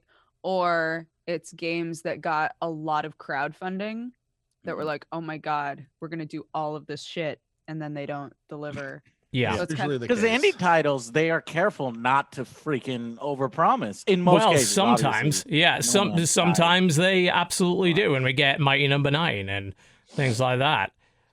You could probably include Destiny 2. Destiny 2 is pretty much just Destiny 1 redone. I mean, right now, I think that's what a lot of people are thinking. I remember the Destiny 2 honeymoon period. You remember when it there first was came? no honeymoon period for me. I cut right into it, and you got jumped on at my it. case for it. Yeah, I know. And then you ended up being 100% right. The PS4 release, there was a huge honeymoon period. Like pretty much everybody that I followed who played that thing on PS4 was like, "Wow, I'm in love with this game. I just want to play it forever. This is so much better than the original." I think... And then they stopped playing 2 weeks later. Well, yeah. I think that only happened to people that probably played the original when it first came out without any of the expansions and, 2 years worth of updates, and then never came back to it. Because from everything I have heard from original Destiny players, and I do not say this from experience because it was a console-only title, Destiny in its current state with all of the content it has and all the expansions it got is a significantly better game than Destiny 2 currently is. Oh, yeah. In a lot of ways. Mm-hmm.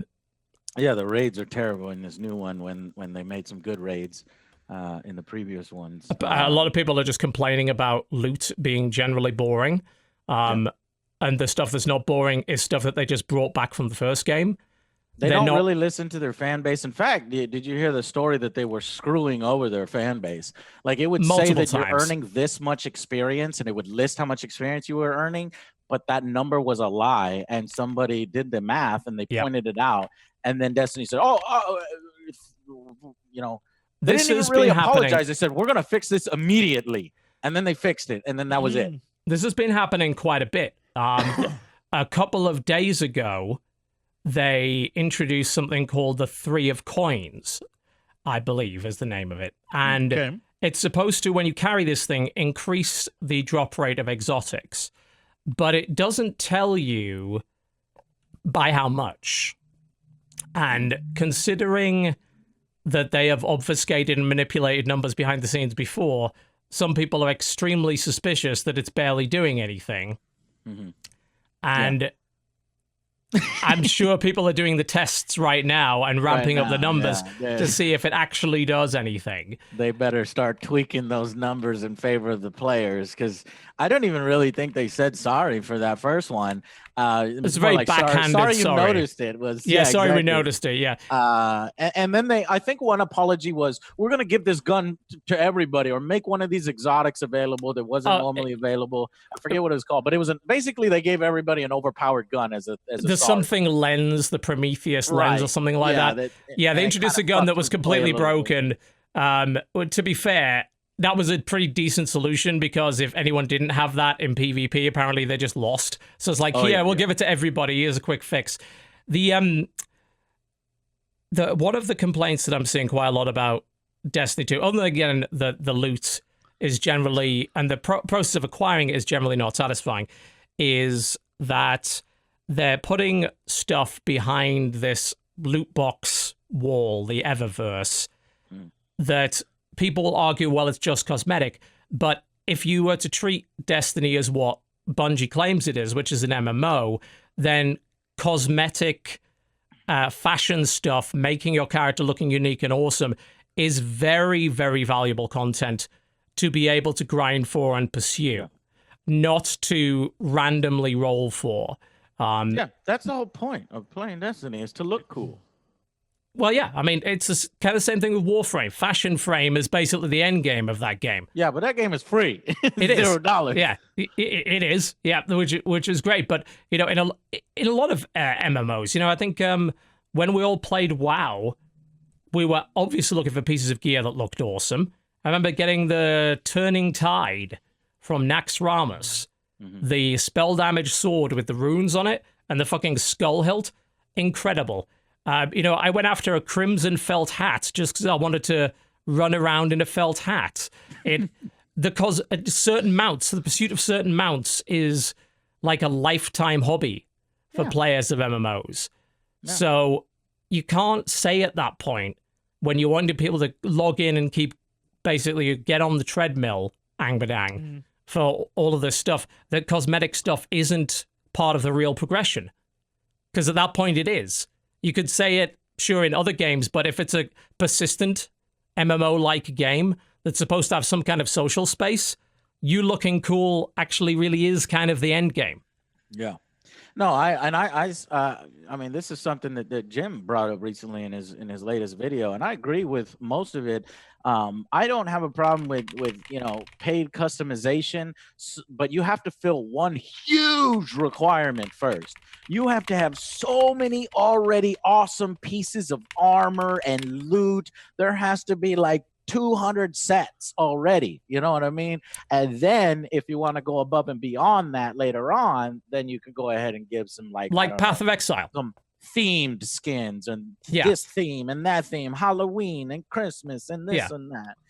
And you look like a robot when that's normally a fantasy guy. Stuff like that, I'm fine with. But yeah, I mean, you look at Path of Exile. Path of Exile's got those. We can make money off of normal progression and normal looking cool. So let's Stripping offer that them stuff nothing away. cool, and then make them buy all the cool shit. Yeah, and then you wonder, well, why aren't people interested in continuing to log in to play the game? Well, you took away all the things they used to use as goals.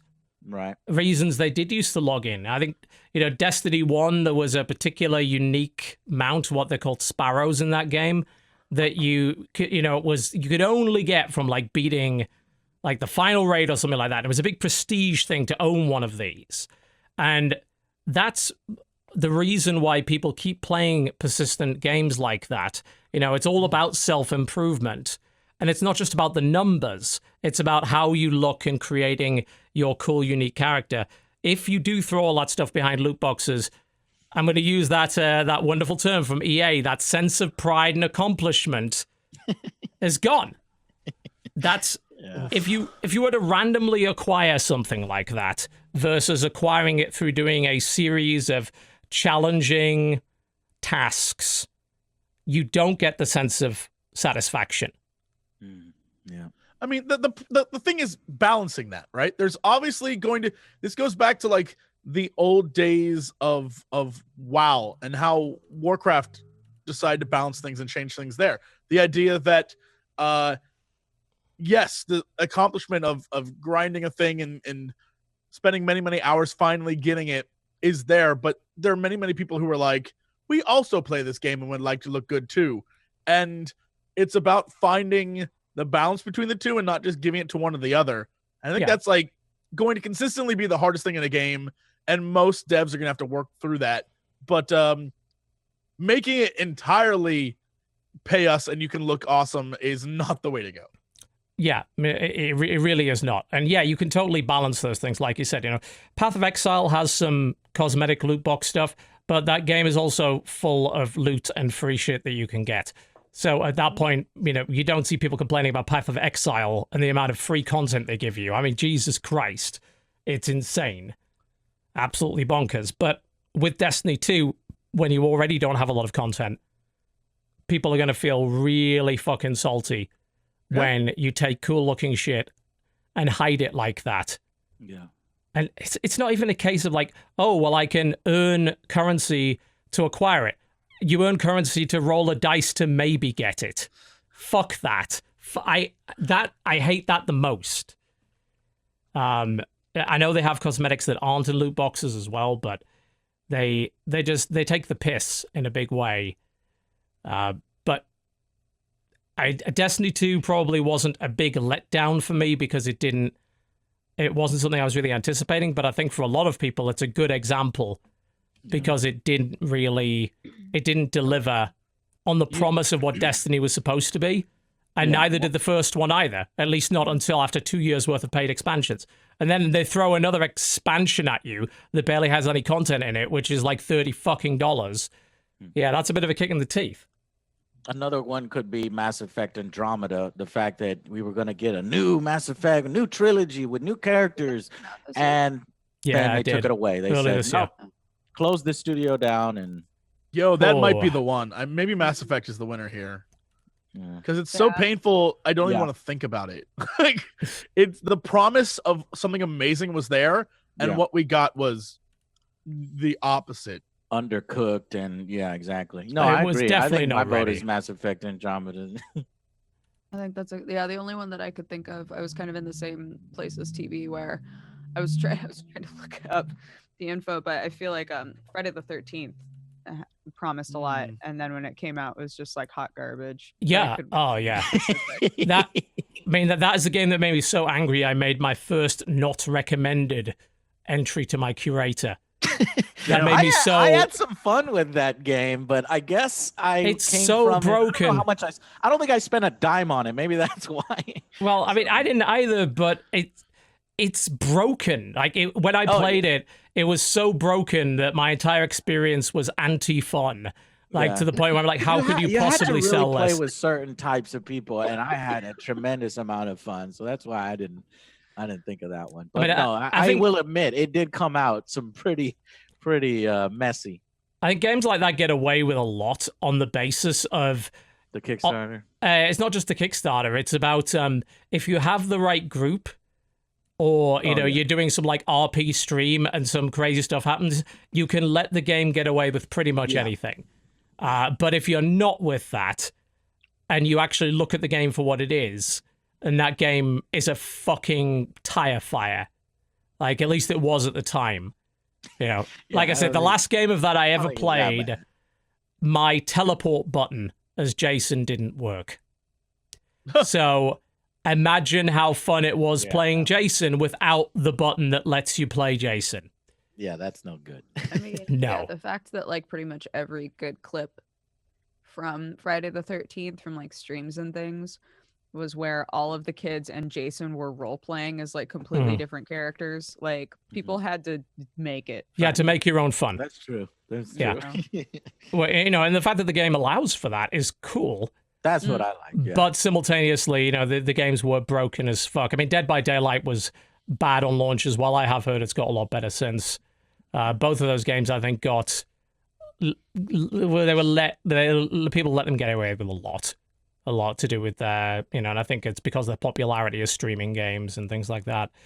But to get back to Andromeda, I was one of the ones that didn't hate it as much as other people did, because I was less focused on the characters and more about overall world building. And I think as a concept, the idea that you come into an unknown galaxy, everything's fucked, and you slowly make it better is a really compelling concept for me. Yeah. Like that's my like primo hero fantasy. But TB, I don't think that you need to narrow your view to did I hate this like I hated No Man's Sky? I think this award can actually include people that really liked Andromeda but are mad that EA took it away and it is now gone forever, and they're not going to do more Andromeda. But it can also come from it was basically the promise of here's a new trilogy, and now we're no longer going to get that new trilogy. Yeah, it never fulfilled its potential. Yeah, because they never fully fixed it. It's pretty much abandoned now, and also Mass Effect as a franchise, the entire future of it is in a lot of doubt. Yeah, is in doubt, right? That's fair. That's very fair. That's a good assessment. Yeah, so that's my vote. It's not a bad one. Oh, Mass Effect. God damn. Okay. All right. Well, I got another one. Or you got one, TB? I got one for you guys. I'm ready. All right. Let's have one from Jesse. What you got? Best minigame shipping device. Best what? What? Minigame shipping device. A game in which the minigame was infinitely better, if not the main thing you loved about the game. Oh. Interesting. I'm going to propose to you what I believe is the winner. Okay. Yakuza 0. Oh, yeah. Yakuza 0 has... That's just a bunch of mini games. I had to write this all down because I was blown away by the number of games in this thing. Yeah. Slot car racing. Old Sega games you can play. Fishing. Baseball minigame. Dancing minigame. Karaoke minigame. Running a hostess bar minigame. Yep. You're missing women fights. Women fighting. Yeah. Phone sex minigames. And collecting sexy lady card minigames. Yes. It might be the single greatest excuse to just put little shits in an overall big game I've ever seen. Don't forget watching porn. Don't forget watching soft porn minigames. The various sex minigames as well, yes. Yeah. I don't consider those many, if you know what I'm saying. It's a good one. That's a great one, but I You gotta can't- think of other games that have these. Man, yeah, because you've come up with a award that maybe has one answer this year. I'm trying to think. I'm trying to think of Yakuza the Zero other- Award. Sheer Which Yakuza Zero craziness also and didn't even fun come out this of year, the but I'll minigames. let you have it because I'm going to assume you meant Yakuza Kiwami, which did come out this year. Sure, whatever Yes. I meant. Yes, there was a Yakuza game that came out this year, so No, you can have Yakuza Zero did come out this year. I think it was January. that. Really? That's the only thing I played in January. You could be right. Hang on. Oh, wait a minute. Shit, I don't remember. I gotta. It's the one I have on my desktop, so I'm assuming it came You're out this year. actually right. You're 100% right. It came out in January. Wow. Yeah. I It came didn't out realize. in Japan a long time ago, but Yeah. in the U.S. Yeah. this year. We were blessed with that. Yeah. Yeah, Yeah, but I we mean were that's blessed. Yakuza Kiwami, which came out just a couple of months ago. Yeah, you're totally right. It did come out this year. But damn it, now we've got to come up with something else. Opus Magnum has a really good side game that's kind of like it's hard to explain. When you look at it, it looks kind of like Chinese checkers, Mhm. but it's entirely based on, because the whole Opus Magnum is entirely about alchemy, right? And about like things being turned into other things. And so it gives you like a bunch of different marbles and you have to get rid of all of them in specific ways.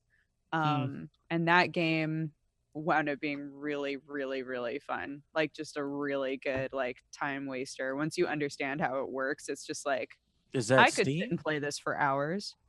Yeah, Opus Magnum's on Steam. It's really fun. It's a Zachtronics game, so it's like kind of difficult, but it's really, really fun. It's one of my like top games this year, I think. Cool. What about Divinity Original Sin 2 that sort of had that DM mode that you can like kind of role play and stuff? That's a super cool example. That's Yeah. I think I don't know that I classify it as a mini game, but that like is a game within a game, and I think that definitely counts. Oh, Like well, that's really more of a cool. mode than a mini game, but Yeah, But I it's mean, very if we were awesome. going to be counting modes, then I'd definitely toss Dungeon Run from the latest Hearthstone expansion in there. Because Sure. I've played God knows how many hours of that and haven't even touched the expansion in any way. Like, that's just a completely different way of playing. I'd toss Warframe spear fishing in. That's Sam That's would agree with you. pretty fucking zen and quite fun to do, I have to say. Yeah. Has anyone played the VR Final Fantasy 15 fishing yet? No, I want to. I want to play that so all right. Okay. Shit. Yakuza Zero wins that one. I think, yeah, that's just unfair, that one. For you're probably right. I'm trying to think, is there anything else like that? A really compelling minigame in? Jesse, didn't Night in the Woods have something? Night in the Woods had a guitar mini game. Did it have anything else, Dodger? I can't remember. It had like a game where you hit bottles with a bat and stuff, but none of it was like The Demon world Tower? changing. Or Oh, Demon Tower was actually super fun. Yeah, Demon It was Tower. the game that you could play on your PC. at No, night. fuck, you're absolutely right. That game was Yes.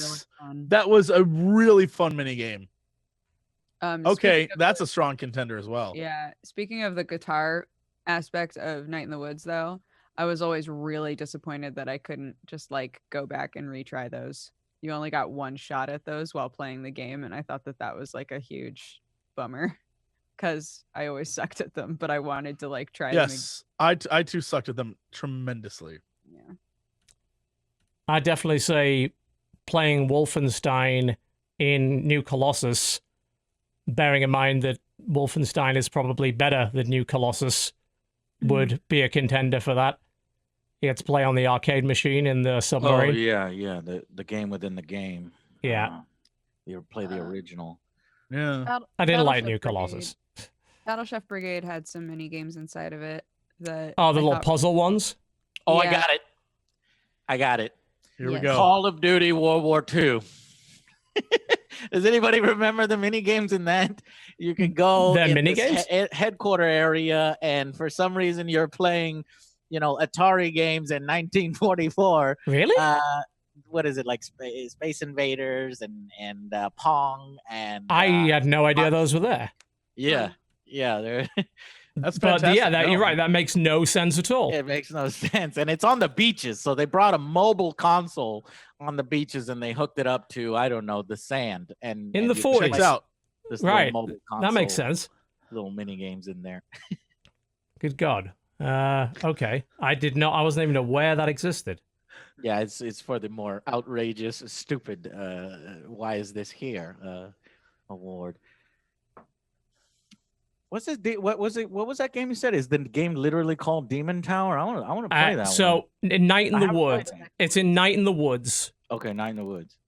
which is sort of a narrative. What's the best way to describe that game? I wouldn't necessarily call it a point and click. It's like it's a narrative driven mystery, but it's It's a little Point- side-scrolling platformer. Yeah, Yeah. but there's something called the Demon Tower in that, which is like a 2D roguelike dungeon crawler thing. Yeah, really cute. It's really fun.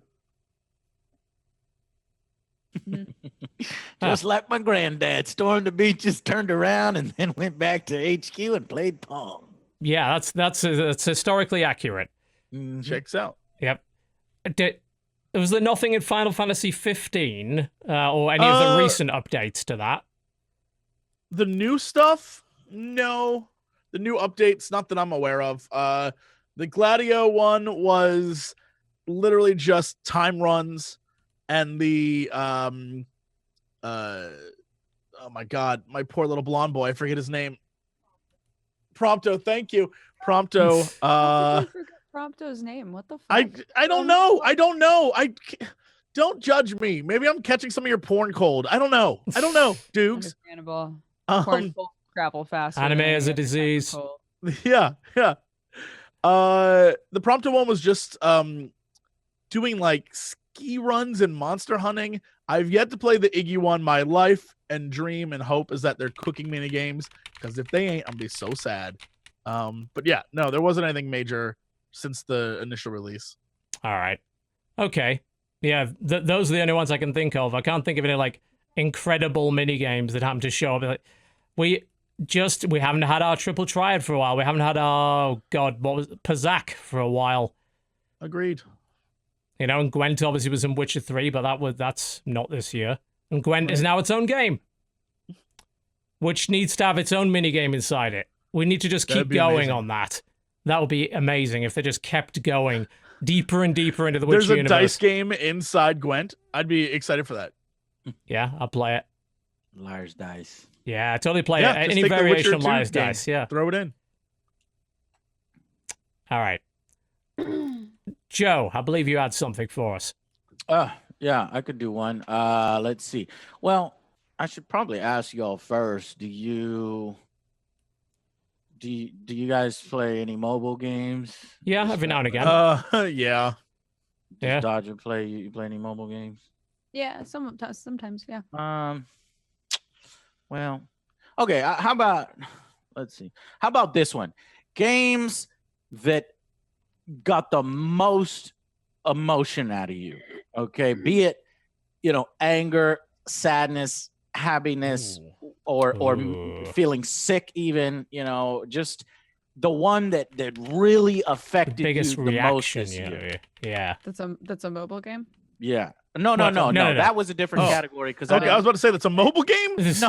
That's good. That does limit the options a bit, but No. So just any game. The this biggest year emotional that reaction. affected you the most. Last Day of June was a really good emotional game. The last day of June. Last Day of June, yeah. yes. What is that? I've never heard of that. It's an indie game about a guy. God, I'm trying to think of how to even pitch this game. It's a story-based thing, right? The beginning of it feels like the start of the movie Up. And then it's like him trying to fix everything even though it can't be fixed. It's Mhm. like that kind of a concept.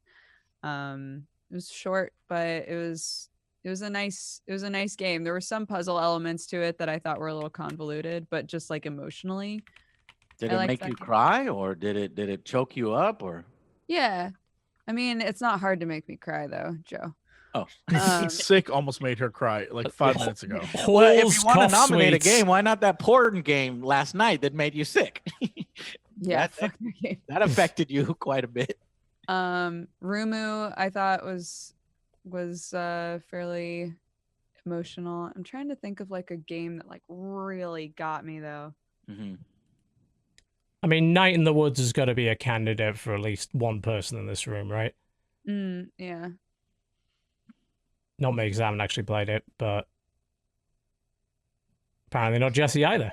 I mean, Night in the haven't Woods played is it, no. good. Night in the Woods is it- more like it is like a hard truths kind of a game. Yeah. For some people, that really resonated, though, didn't it? Like that. Absolutely. Well, I mean, both Jesse and I have talked before about how we were like, "Fuck, that game was way too real," right? Like we both really, really loved it.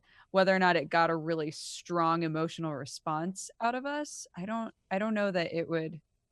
Yeah, it's a game. I think I've described it before. It's a game where every character in it is someone you know or represents you.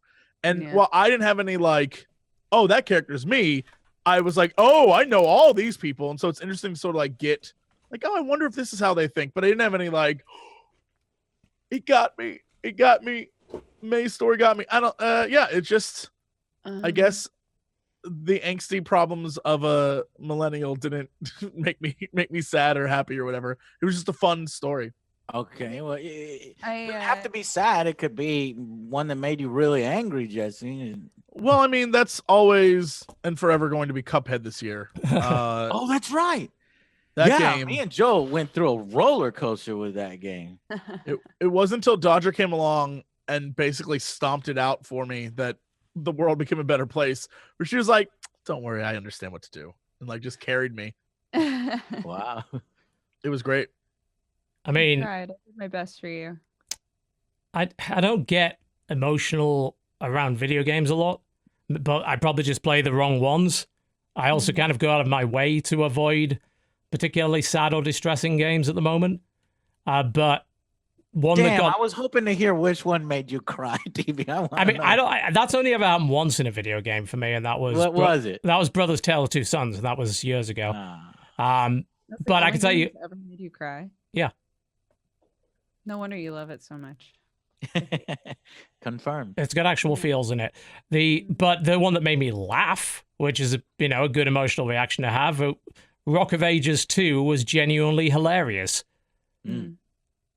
I laughed my ass off several times at that game. It has some of the funniest visual comedy I've seen in cutscenes from anything, check that really. out. Oh god, it's fucking great. Rock of Ages 2. Yeah, I remember Rock of Ages. Is it Yep. basically the same thing, or did they do a radical change? They improved quite a lot of it. The campaign's a shit ton better. The cutscenes are all fucking funny. They've got like a 4-player chaotic multiplayer mode, all sorts of stuff like that. It's a really good sequel. Really good. Pinstripe, I had a really strong reaction to looking through them, because that game had I'm gonna just spoiler finger it. You don't need to put up the overlay. It's only gonna take a second. It's all right. It only collects. There we are. I clicked it anyway. Okay. Professional. Spoilers for Pinstripe if you don't want to hear them. That game has very strong like alcoholism tones to it.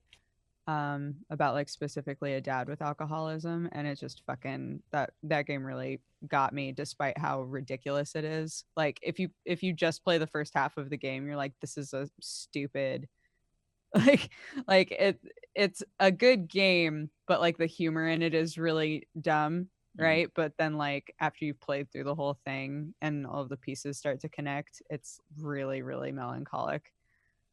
You're like, you get it, it clicks. Yeah, because the whole game is like a dad trying to find his daughter, and his daughter's been taken away by something. And yeah, and it's just that game wound up really getting me at the end. Damn, I came up with it, but I don't have. Let's see, one that really got to me. I think that there was a lot of games that made me angry. I mean, it's in my name, but there's one game that like really made me feel very sick after I played it. just because of like all the repetition and the forcing myself through it so that I could review it. There's 2 games that kind of do that. Mighty Morphin Power Rangers was one. Oh God. It was awful. You don't say. Yeah, it really made me sick. And maybe I just wasn't feeling well that day, but after I turned up that stream, I wanted to throw up. It just, and I think during the stream we all kind of paused and we were like, man, this game is making us feel physically ill. Just playing it nonstop. And then just recently saw Super Bomberman R, where every single level, there's like 8 levels, there's 5 planets, and you go through 8 levels before you reach a final boss. And all of the levels are basically just repetition from the one. So it's like 1, 2, 1, 3, 1, 4, 1, 5, 1, 6, 1, 7, 1, 8. And they're all the same thing. Then you fight a boss, and the boss is extremely repetitive. And then you realize that you have to do this 5 times over, and you paid $50 for it. So, but I'm gonna go with Mighty Morphin Power Rangers just because all 4 of us played it, and all 4 of us felt like real sick after forcing ourselves through the entire game. Well, there you go. That's Nausea. nausea is now an emotion. Yeah. I will say there is a particular what the actual fuck moment if like just a combination of surprise and recoiling in abject horror counts within the first 2 hours of Nier Automata when you get to that bit in the desert area. Fuck it. Spoiler thing going up again. Well, I mean, if we're going to talk about story moments, we're going to have to do that. Spoiler alerts up for the first playthrough of Nier Automata. When you get through the desert area, you go into this seemingly abandoned city and you see a bunch of machines and crazy shit that I can't even describe goes down. And there's a machine with a pram, pushing what looks like a baby. This cannot continue, like just being repeated over and over and over. I was on stream when that happened, and I was speechlessly horrified and couldn't look away. I was like, what is this? That was quite the thing. Very shocking. Yeah, no doubt about that. Yeah, if we're gonna do shocking, Outlast 2 was uncomfortable. An uncomfortable game. Oh, everything about it was. Oh, everything about that game was uncomfortable. Videos. Yeah. I couldn't even watch your videos on that. Well, they did it on purpose, right? I mean, this is not something they tried to avoid. They tried to make something shocking and gross, basically. And I don't use that term lightly. I mean, as in they deliberately tried to gross you out. Yeah, both games are just gross games, yeah.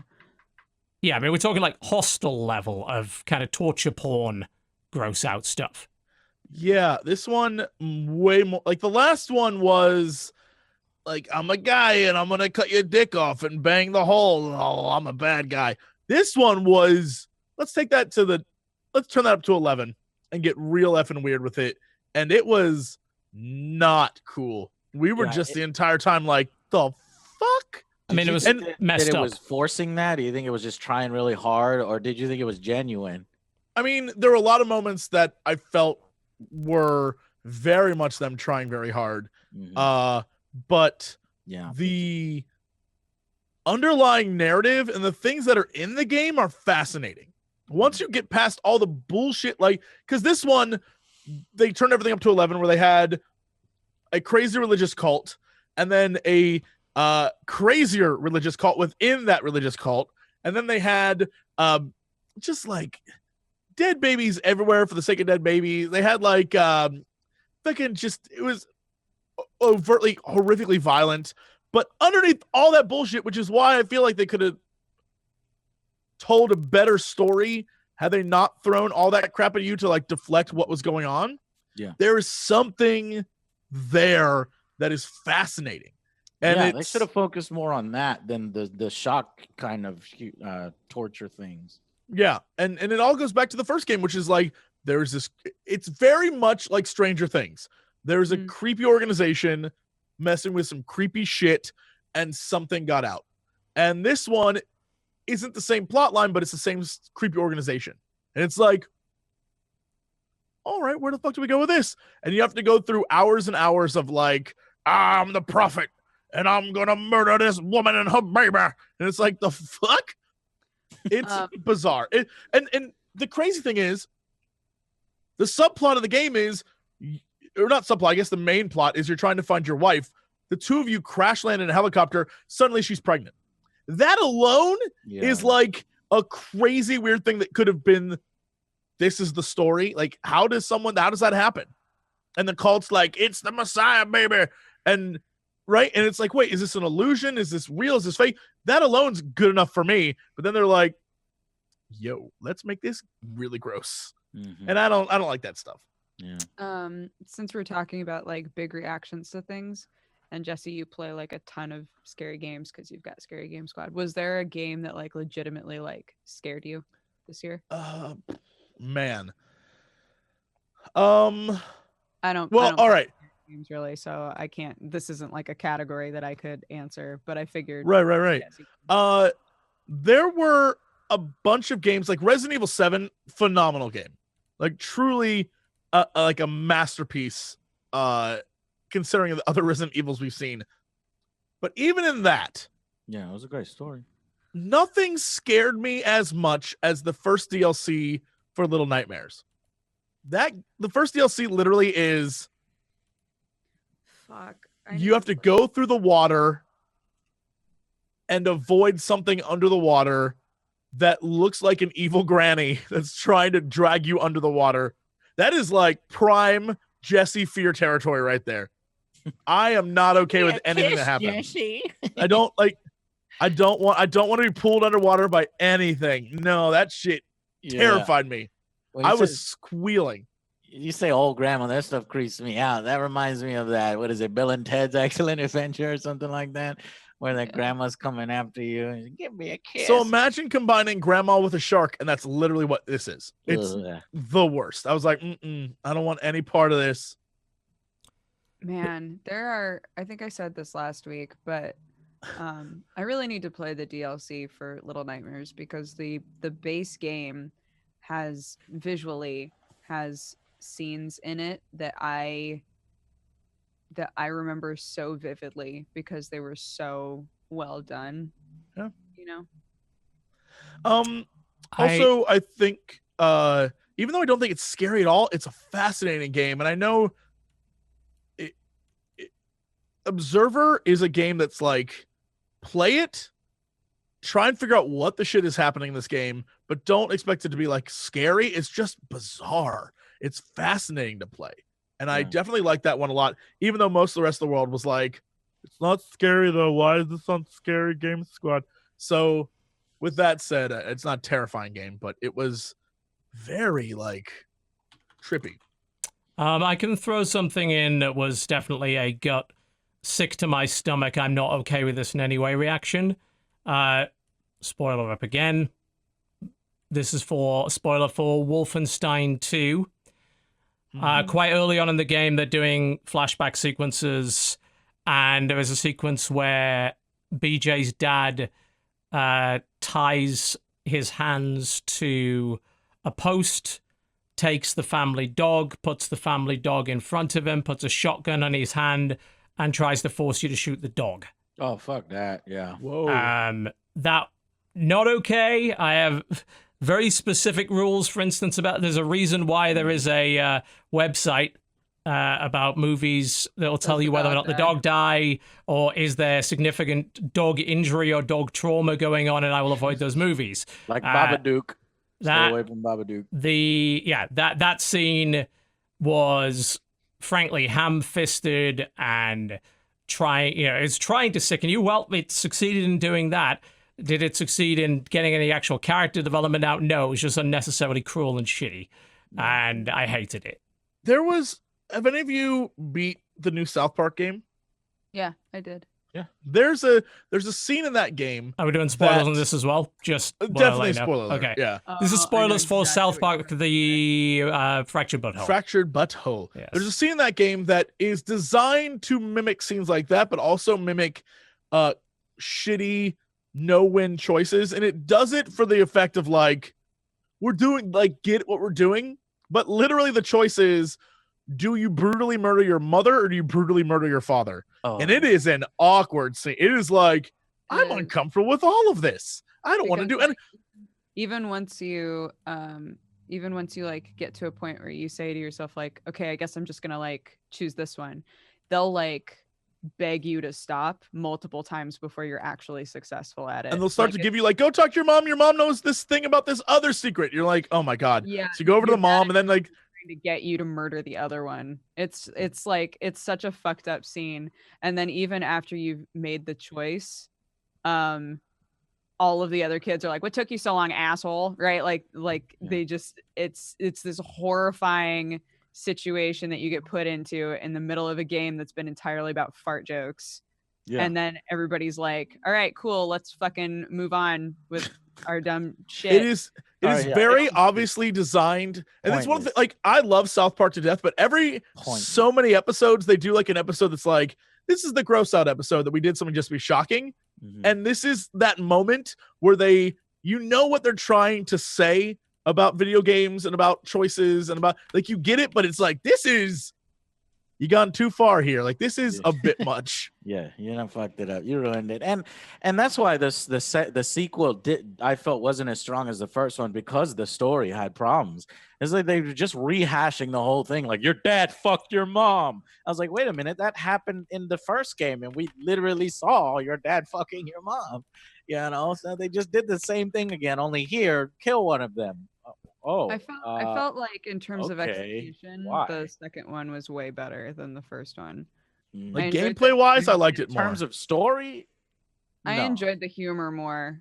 I don't really care about Oh. the story in either of them, so I liked the humor a lot more. In Like the which second one. what part? Let's see. Like the Yowie stuff, or what's that stuff called? Yowie. What's that? I was like an how expert Dodgers- Yowie collector. Yeah, I hunted down Yowie Pretending not too. to know. I love that Yowie. man. Jesse They're- Cox, love Yowie. Hey, There's it was the nothing coolest here. fucking attack in the game. I gotta give it that. and then you could change your background to any Yowie picture you wanted on your phone. Mm. So freaked myself out a couple times with that. I would change the background on my phone and then I would bring it up in the middle of a fight and be like, oh fuck, forgot that I did that. Good shit. Yepers. Mhm. Okay. Yeah, I just overall thought that I know that this isn't what we're supposed to be talking about right now, but I thought the combat was just so much better. Like I actually had to think about what I was doing.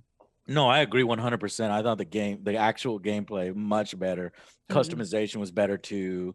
Yeah. I just felt that it lacked in the story department and the enemy variety and jokes. Though it had some good ones. Cool. Doki Doki also had strong emotional reaction for me. Yeah, I had a big, strong emotional. You know what? Also, I don't remember what part of it, but in the most recent Life is Strange stuff, you had a pretty strong reaction to one of the events that happened in that as well, if I remember. I'm trying to remember. It was the first part. It wasn't the episode 2. It was in the first part when they were like talking to Alright. each other about themselves. So This is. I don't know. I was about to say, are we about to spoil that game or? No, because I Okay. honestly don't remember what part. Remember what this is, but I remember having a. Yeah, I get into Life is Strange because they're just a bunch of fucking stupid teenagers, right? So like you just Or possible banshees. or I'm maybe just putting it they're out there. just- I don't know. Just put it out there. Don't worry, that's not a spoiler. All right. That's a good time to wrap this up. Let's go for a break. When we come back, more made-up award categories here on episode 200 of the Co-Optional Podcast. We'll be right back. Some music in the break from Little V Mill's brand new album, I think. Sounds good. We will see you on the other side. Well, ladies and gentlemen, welcome back to the Co-Optional Podcast, episode 200, the last show of the year, and the conclusion to our fake award show, the Co-Opties. Hey. We've given out so many fake awards and fake nominations to fake categories. Got maybe 50 more minutes of that, maybe. Sounds good. Alrighty. I'd like to start out this last hour as classy as possible. I'm sure you would. Yeah, I mean, when have you not done that? I'm a classy guy. Yes, of course. I call this category the I hate to see you leave, but I love to watch you go award. I expect you'll have more nominees, but I want to nominate this category for those of you who aren't aware is about butts. And Wait, didn't you do that last podcast? no, that was waifus. Dodger stole waifus from me, but this is about butts, specifically butts. Okay. Butts. Who got that ass? Who got that? The best I would like Arse to start- award. I would, yeah, but you got to keep it classy. Got to make it, swank, 1950s swank. I hate to see you leave, but I love to watch you go. Here we go. It's not really There's a lot out classy there. as much There's a as lot of just obvious like ones. sexist, isn't it? But never mind. It's a little bit, yeah, but There's so is nothing this category. sexist about admiring the shape of a human body. I mean, I was gonna True. say somebody from Dream Daddy, so Yeah, it could. male, female. I'm going to start don't matter. with the real. I think the real contender this year, Twintel from Arms. It's a Girl got solid that one. butt. That is a phenomenal badonk. Yeah. It's There is perfect. confirmation of that, yes. There was a lot of fan art immediately, which is usually a good solid indicator of that sort of thing. Yes, I'm going to leave that one. I have others, but I'm going to leave that one out there, and I'll let you guys go. It's a good solid arse. You know, I'm going to get in there before anyone else's and say 2B, obviously, has got to be in the running there. Solid Right. butt. 2B stands for many things. What is that? 2B from Nier Automata, man. Oh, right. The amount of booty fan art of 2B, and then in game where they're like, "Here, we're just going to remove the skirt. Here's some DLC." Like, bravo. A lot of detail put into that. Yeah. A lot of work, obviously, added into that game. You've got to put respect to anyone that puts that much work in to a specific aspect of a character model like that. Realizing there might not be an ass shot of Craig from Dream Daddy, which is Well, disappointing. in that case, But you you can can't give imagine him he the- has a phenomenal ass, right? Like that is He a definitely solid. does. He works. He's like the sports daddy. Well, he's- you'd still need some solid evidence, though. I know it's true. So you're going to have to work on finding that. I'm sure there's Okay. some somewhere, official or otherwise. Well, I feel like also we have to appreciate. Yeah, you know what? It's an old game, but I'm gonna give him the credit anyway. This year was really the year where everyone finally took notice of Genji's butt, and That's so true. yeah, shout out to a robot. This man was butt. the year? I was gonna say Tracer, but she's last year. That's 2000. Yeah, I was going to say, that's... No, Tracer butt love is so last year. Genji's Right. this year. or Widowmaker. Yeah, so. But Genji is- No, I think you can only like- include something that was added in 2017 if you're gonna Mhm. include anything. Damn. Overwatch was not a 2017 game. True, that's true. OJ, best butt in 2017 in video games. You know? He said too many to list. What about mean, Anne in Persona 5? That is a solid butt. When she gets in Solid her butt. like red outfit, solid butt. But you know what? I'm gonna say underdog, possible winner for the year. I'm putting this out there. This is one flew under the radar, and not until you saw it did you truly appreciate it. Hmm. Princess Zelda. Mm. Putting it out there. Have not, The have internet, not the seen internet it loves yet. Zelda's butt. They loved Zelda's butt. That ain't though. I didn't notice, but the internet speaks for itself, and they were like, "Girl got that ass." Sure, okay. 90% of the roster for Injustice 2, both male and female. Yep. There There's you just go. a lot of tight costuming around that specific area of the body. Let's just put it that way. Mm. Oh, well, I don't know that you consider Camilla from Fire Emblem Warriors because Camilla's an old character. Well, Chad, it's a I'm new, sorry. no, it's a new game though. And Camilla's also like That's sort of like boobs category, not a butt category. She can't win both, y'all. Get out of here. I don't think there was one that really blew me away this year. That's disappointing.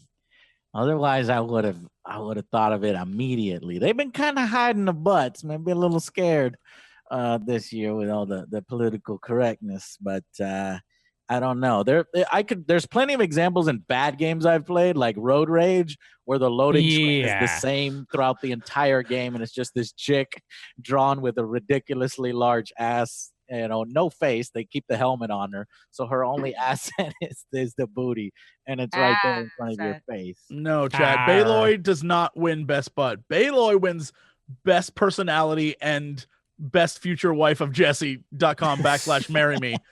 Don't speak ill of her. How dare you, Chad? Hey, how dare you? Butt isn't a bad thing. Yeah, that's what are you talking about, Jesse? That's a good thing. You don't see anything though. She has a little tunic over her ass. You just have to who was that to extrapolate Street that Fighter she's awesome, 5 y'all? in Dancing underwear guy from 2017? Yakuza 0. I didn't never see his ass. Though. Never seen that. Yeah, but okay. No shit. Who was added in this year to Street Fighter 5? I would say Laura, but she wasn't added. She was originally. She was in there. Oh, the Egyptian girl. What the hell is her name? Was that Ice Queen added this year or no? Mentat. Yeah, Mentat or whatever his name, Menat, whatever her name is. Yeah, she's cool. Yeah. I don't think that she. I don't think I've ever stared at her butt, but that's because I haven't played Street Fighter in literally a year. So I literally couldn't tell you what's going on with Street Fighter. Yeah, she's no Armika. It's not like that, but there is a good one there. Yeah, actually, it is like Armika. It's quite. Is there I'm gonna have to maybe vote best... for that. It has to be a specific costume though. It's the Egyptian, the mummy one. You know what? That is a good costume. That's a solid costume. That's a solid costume. So that's my vote. I tried to Google best male asses in video games. Yeah, let's get some men up in here. The last time that someone did a real good look at men ass apparently was 2013. And since then, the ass technology has improved greatly. Please. It's hard because we have so many lady examples with outfits that really hug the booty. Right. Which I think is why Jesse was really wanting to be able to put Genji in there because his outfit literally goes 2015. between the cheeks, right? Yeah. You can see everything that's going on. Also, I just want to say for the record, we all know Mario got a fine ass. I'm just putting it out there. Mario's ass is we finally got to put him in the boxer briefs of our dreams. So he always was there. He was always there. I mean, if does Farming Simulator throw any farmers in there? I haven't played one. I don't think so. If Tekken 7 counts by virtue of it coming out this year on PC, you've got to get Panda in the running, surely. Panda. That is one big furry arse. That is a huge ass. There's a huge bear arse. In fact, the bear character as well, Kuma. They both have equally sized big furry bear arses. Yeah. Larger, I believe, than anything that you have listed so far. Well, I can think of a bigger ass that's always in your face if you're playing Cooperative Troll and I, which is a terrible game. Nobody does that. And you're constantly, fighting enemies and your partner players playing with you. His ass is going to be in your face constantly. That's lovely. That's Troll great. and I. Troll ass. Yeah, chat is definitely pointing out Chloe and the ladies from Uncharted Lost Legacy, but Chloe, I've appreciated her ass from in the before times. She didn't just develop an awesome ass now, y'all.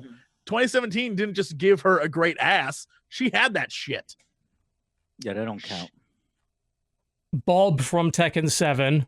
I mean, that is quite obviously. the arse. Let's be honest. We didn't mention him because he would win outright. Yes, he would. He would, without question, win outright. Best ass. You cannot contend with arse of that magnitude. The cruisers cannot handle it. Cannot repel. No, they cannot repel Arse They of that cannot magnitude. Arse of that Thou magnitude. shall not repel. Oh, All God. right. Well, that was a worthwhile little I category, agree. wasn't it? I agree. I I appreciate can't it. wait for you to make the trophy for that one next year. That's a nice looking trophy. All right. All right. Categories. Dodger, you had quite a few from last week that I don't think we got around to. I don't remember which ones we did, to be honest. Well, I'll send you a list of the ones we did on Skype. Can't remember exactly where. I think we had. Oh yeah, we had that Skype group where you sent all the others. I think. Hold. Because you had a bunch of good ones. Thank you. You're very good at this. Thanks. Yeah, that's it. The flop I like the flop we saw coming. Can we do that one? Yeah. Yeah, so the flop we saw coming, which I think is relatively self-explanatory. Now, this is a game or possibly a device as well, maybe, or a service that's game-related Okay. that we all pretty much knew was going to fall flat on its face as soon as we saw it.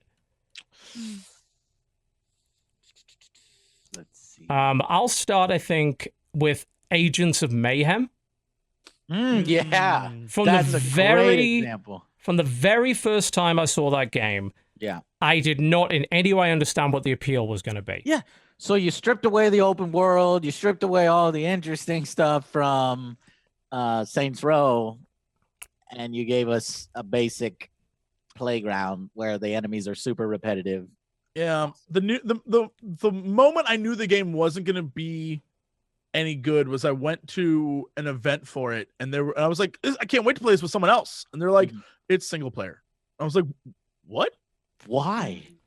Like the reason why the last couple like Saints Row games were like super fun is that you could play with someone else and dick around and like explore the world and be stupid. And this was none of those things. You couldn't explore the world. You couldn't dick around. It was just like, The Battleborn Award. Yeah, I mean, it's basically the Battleborn Award. I don't think that one counts because like we actually quite liked Battleborn and really would have liked to see it succeed. Yeah, but with Agents of Mayhem, the way that it was marketed, it gave no central identity to the thing. Like it didn't convey at all what it was supposed to be at any point.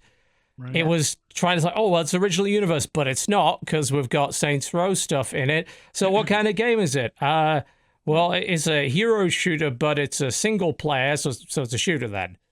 Because it's tough with this category because you have to see it coming and it has to not make too much money to prove that it was a flop. Yes.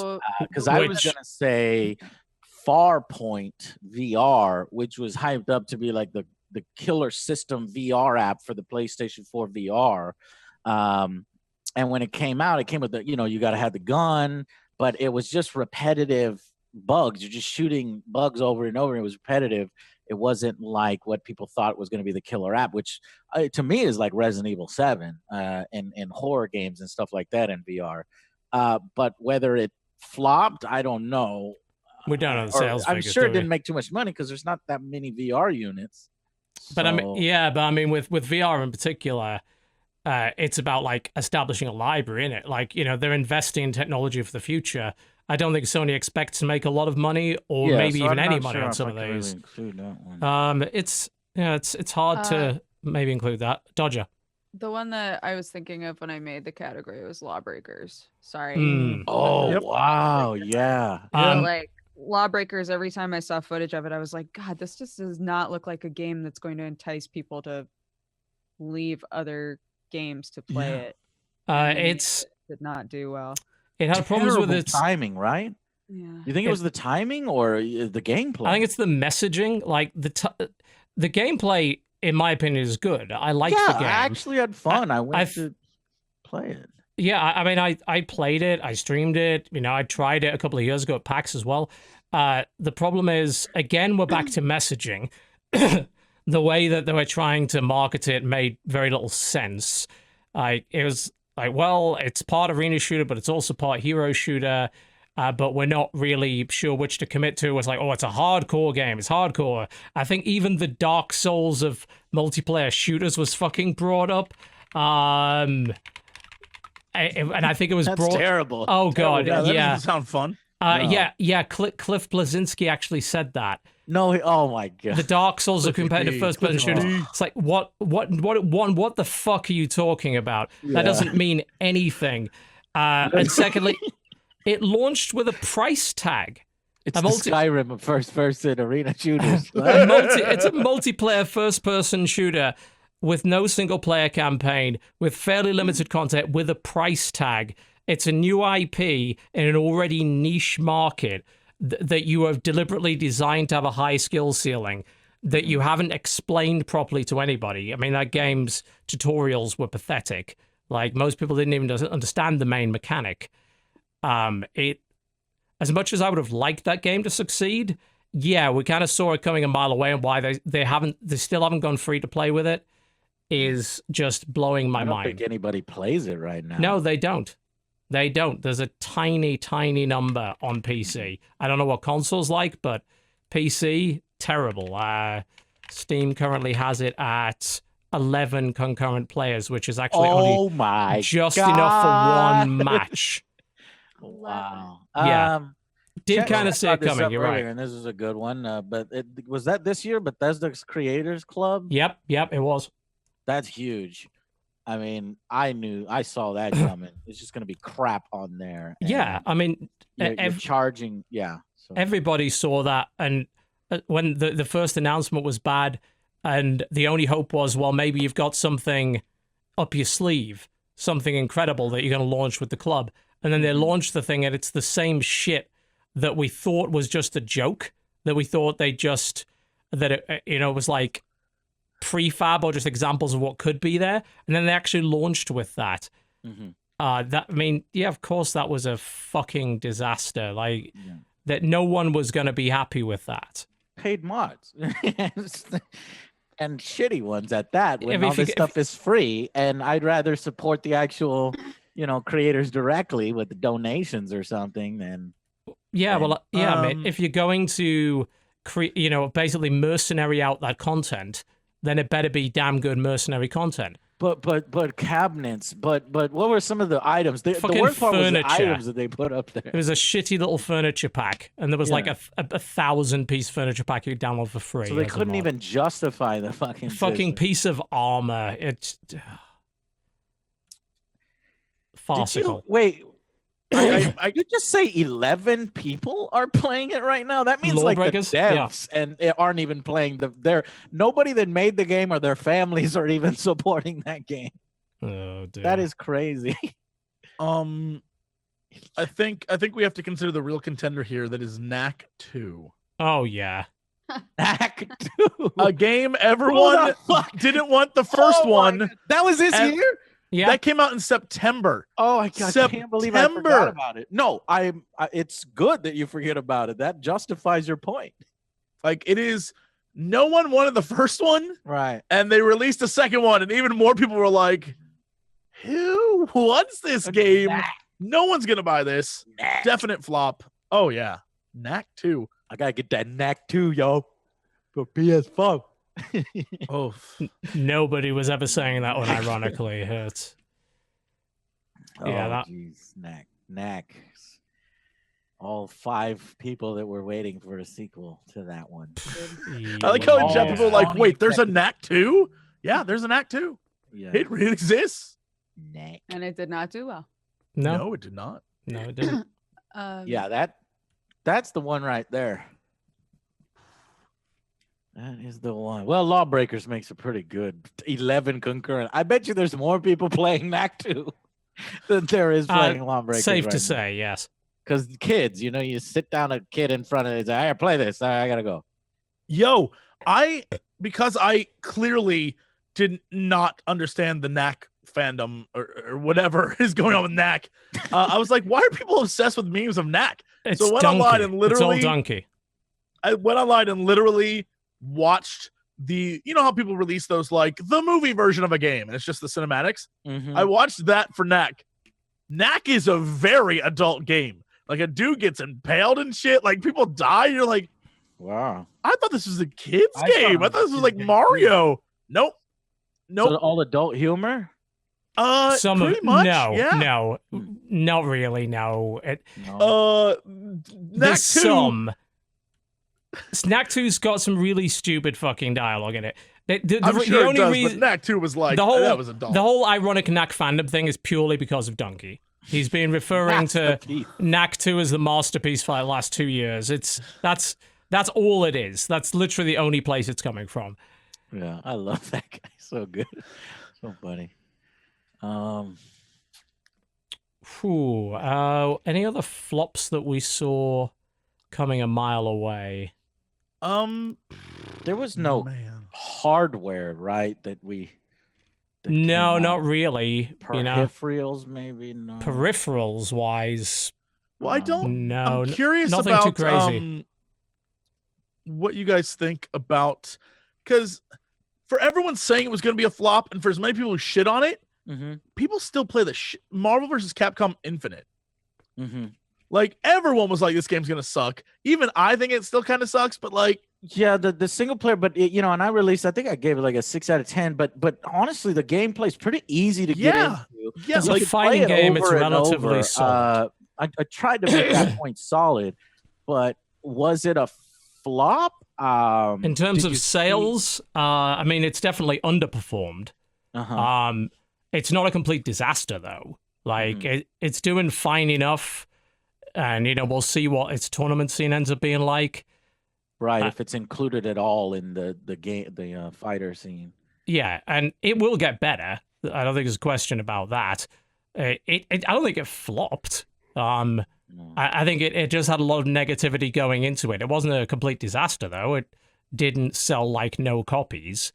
right. And there's still hype for some of the upcoming characters. So, I think the game that can come along and kill it isn't ready yet. So, there really aren't all that many other options for tag fighters. Was there a Kickstarter flop this year that was a video game? It was a Holy shit. video game. Probably many of them. Well, I don't know if there were. That's the interesting thing. That seems to be kind of dying off now. There's not a huge number of Kickstarted video games coming out anymore. There was like a glut, because I think there was the big gold rush, and then those games came out over the course of a number of years, and now there isn't really much of a video game gold rush. I just use Kickstarter for board games because I love board Yeah, games. that's the only thing I use it for as well. Didn't people say Ukulele was bad? But I don't know. I think who was it? Completionists loved it. So I don't, There's some debate. Some people hated It it. wasn't a flop though. no, it No, wasn't a flop. Divisive. yeah, it was definitely. I think you're totally right on that. It was divisive. Some people liked it. Some people didn't. There was no consensus on this was terrible. Mm-hmm. God, what? Oh shit! I didn't even realize that this game came out this year. Drawn to Death. Oh wow, isn't that the David Jaff game? Yeah, the God of War dudes game. Yeah, Yeah, that game was actually fucking awful. that had like the art, the drawn art style. Yeah, the art style was obnoxious to the eyes, like really horrible. The first time I saw the trailer for that, being pretty excited, like, oh, David Jaff, Twisted Metal, God of War, and I looked at them like, I could see myself just my eyes hurting playing this. The art style is horrific. Yeah, and I think that's yeah, for a game that is a multiplayer shooter, like that's crazy the way it looks. It looks crazy. Yeah, because you gotta focus hard, and that's just bad on the eyes. Yeah, it Yeah, definitely feels like one of those things that could be included in that. I totally forgot that even came out this year. Yeah, But that I don't definitely know flew how into the well it radar. did. Of it. I'm Terribly, I personally, I believe. think Knack 2 and Lawbreakers, those are the top ones. Yeah, that's what it looks like, by the way. Those watching the show right now, it's up on the screen. Yeah, the art style of Drawn to Death is fucking atrocious, in my opinion. It's awful. I'm not really sure what they were going for there. It's thoroughly bizarre. Yeah. And I guess it was like, hey, I drew this while I was, in middle school. That's the little that's doodles that literally you what it do. was. Yeah. Yeah. That was the whole point. It was supposed to be set in like a world of edgy teenage It's supposed to look drawings. like a sketchbook. Yeah. Yeah, Mhm. and the whole game had that edgy teenage vibe to it as well. I can clearly see what they were trying to do. It just looked awful. Did any of you guys play it? I played it at a convention.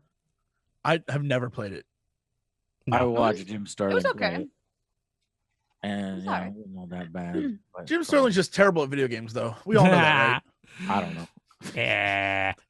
He's just the worst. Just the worst at video games. I think that was probably it for Yeah. flops. I was we trying to saw find coming. a hardware peripheral that failed, but I can't think of one. Just hasn't so- been all that many, have there? Really? Yeah. Yeah. Unless Was did there did like they a get that- VR competitor that came out that failed? Because you got the big ones like Vive and No, okay. I don't think so. Not that I'm aware of. Anyway, unless that fucking terrible omnidirectional treadmill came out this year, which Oh my clearly God. doesn't work.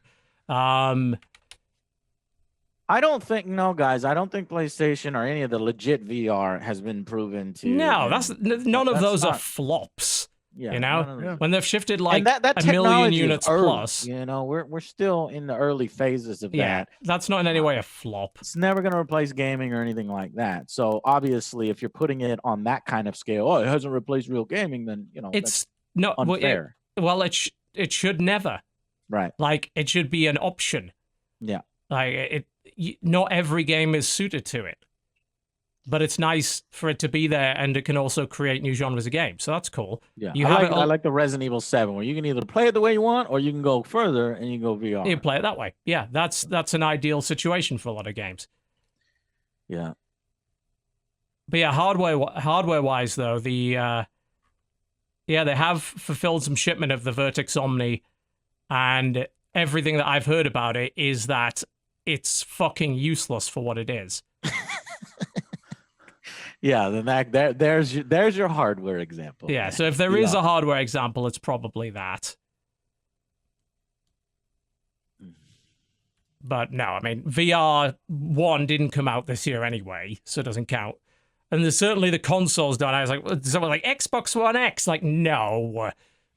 That's not a flop, for fuck's sake. Don't be ridiculous. Yeah. HoloLens, if they'll ever release that. But It's I guess that's kinda not for died. gaming, Yeah. you know. That- They yeah, that's repurposed that a long time ago. Whether AR and mixed reality will actually be like a thing, we are seeing bits of that. We know that Star Wars thing, I think, is either out or about to be out. Okay, I know I watched Ashens Star do Wars sticker commercials. I keep fucking. No. seeing. I'm talking about it comes with like a sort of mixed reality visor that you put your phone in, and a sort of lightsaber thing, and it's a AR fight in your living room. Yeah, that looks Lightsaber thingy. cool. Yeah, Ashens did a promo video for it. It didn't look too bad for what it was. There'll probably be a bunch of stuff like that. But I don't think that flops though. This convo could go into another category, which would be console, so not PC, but Okay. console that you used the most this year. That's Switch. I mean, I think that's going to be the case for a lot of people, right? Definitely Switch. PS4 for me.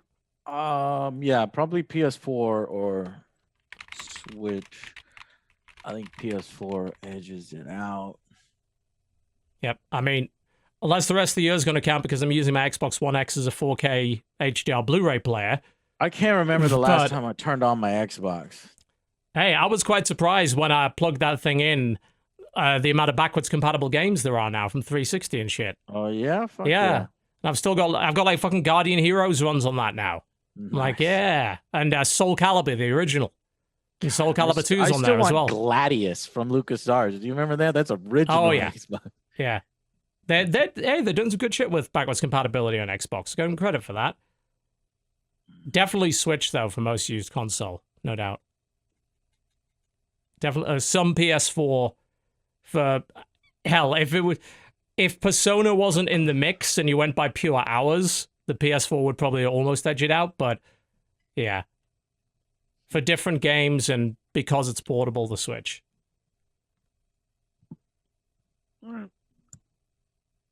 Notice nobody mentioned Cool. Xbox. To be fair, if you have Yeah. a PC, why would you? New category, worst movie tie-in game.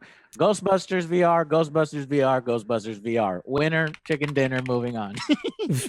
I can't even think of any other movie tie-in games. Yeah, there's less of them, I think, on console these days. I think they mostly do them on mobile. Yeah. Because they're cheaper and they're quicker to make now. Yeah, I hear there's a Justice League VR and that it's really bad. But I actually played the Ghostbusters VR and it's fucking horrible. And it's based on the new Ghostbusters, not the old Ghostbusters. I mean, even then, that seems like it's kind of hard to fuck up. Yeah. Well, they try to Surely- mix the old Ghostbuster, building with the new Ghostbuster stuff, and they fucked it up. How bad's it? Like, what does the game involve, though? You're a new Ghostbuster. You go for a job interview, but the girls are gone, and Slimer's in there, and you have to trap Slimer, and it's fucking terrible. The sounds are annoying. The game is a piece of shit. The only cool thing is when you first fire the proton beam, it kind of feels like you're firing a proton beam. I was like, oh man, if you just give this to somebody who knows what they're doing, this really would have simulated it nicely. Yeah, that doesn't that's seem the like it only would be Why that would you want to hard. capture Slimer? As we've learned from the Ghostbusters cartoon series, he's a lovable scamp who just wants to be part of the action. Not a And I lovable feel scamp. like I'm not okay with this plot development. Nope. But you're right. I don't think there was a whole lot of movie tie-in games this year. I can't think of a Not mainline stuff, not right, like on Mighty consoles or Morphin PC. Power Rangers. You can kind of say because they tried to capitalize on it coming out around the same time, but that it's not really a movie tie-in. It's just kind of a side thing. Yeah, I mean, there's a bit of tie-in for Battlefront 2, obviously, with Last Jedi. But nah, Yeah. nope. Okay, And they besides, kinda I went easy honestly, on us this year then. yeah, and honestly, I wouldn't have played them anyway. Like, everyone knows movie tie-ins are bad. There's very few exceptions. Yeah. Okay, so we'll put Here's a what- category there. So, let me turn that around on you then. Here's a bit of an imagination category for you guys. If you could make a game of a movie from this year, what would be your dream movie tie-in game for 2017? Well, I need to figure out if this movie came out this year. Oh shit! Now I gotta look up movies. Hold on. Yep, good luck at movies. How terrible. Well, some of my top movies this year: Thor, Thor Ragnarok. Logan, Yeah. Wonder Woman, Fuck. Get Out. What else?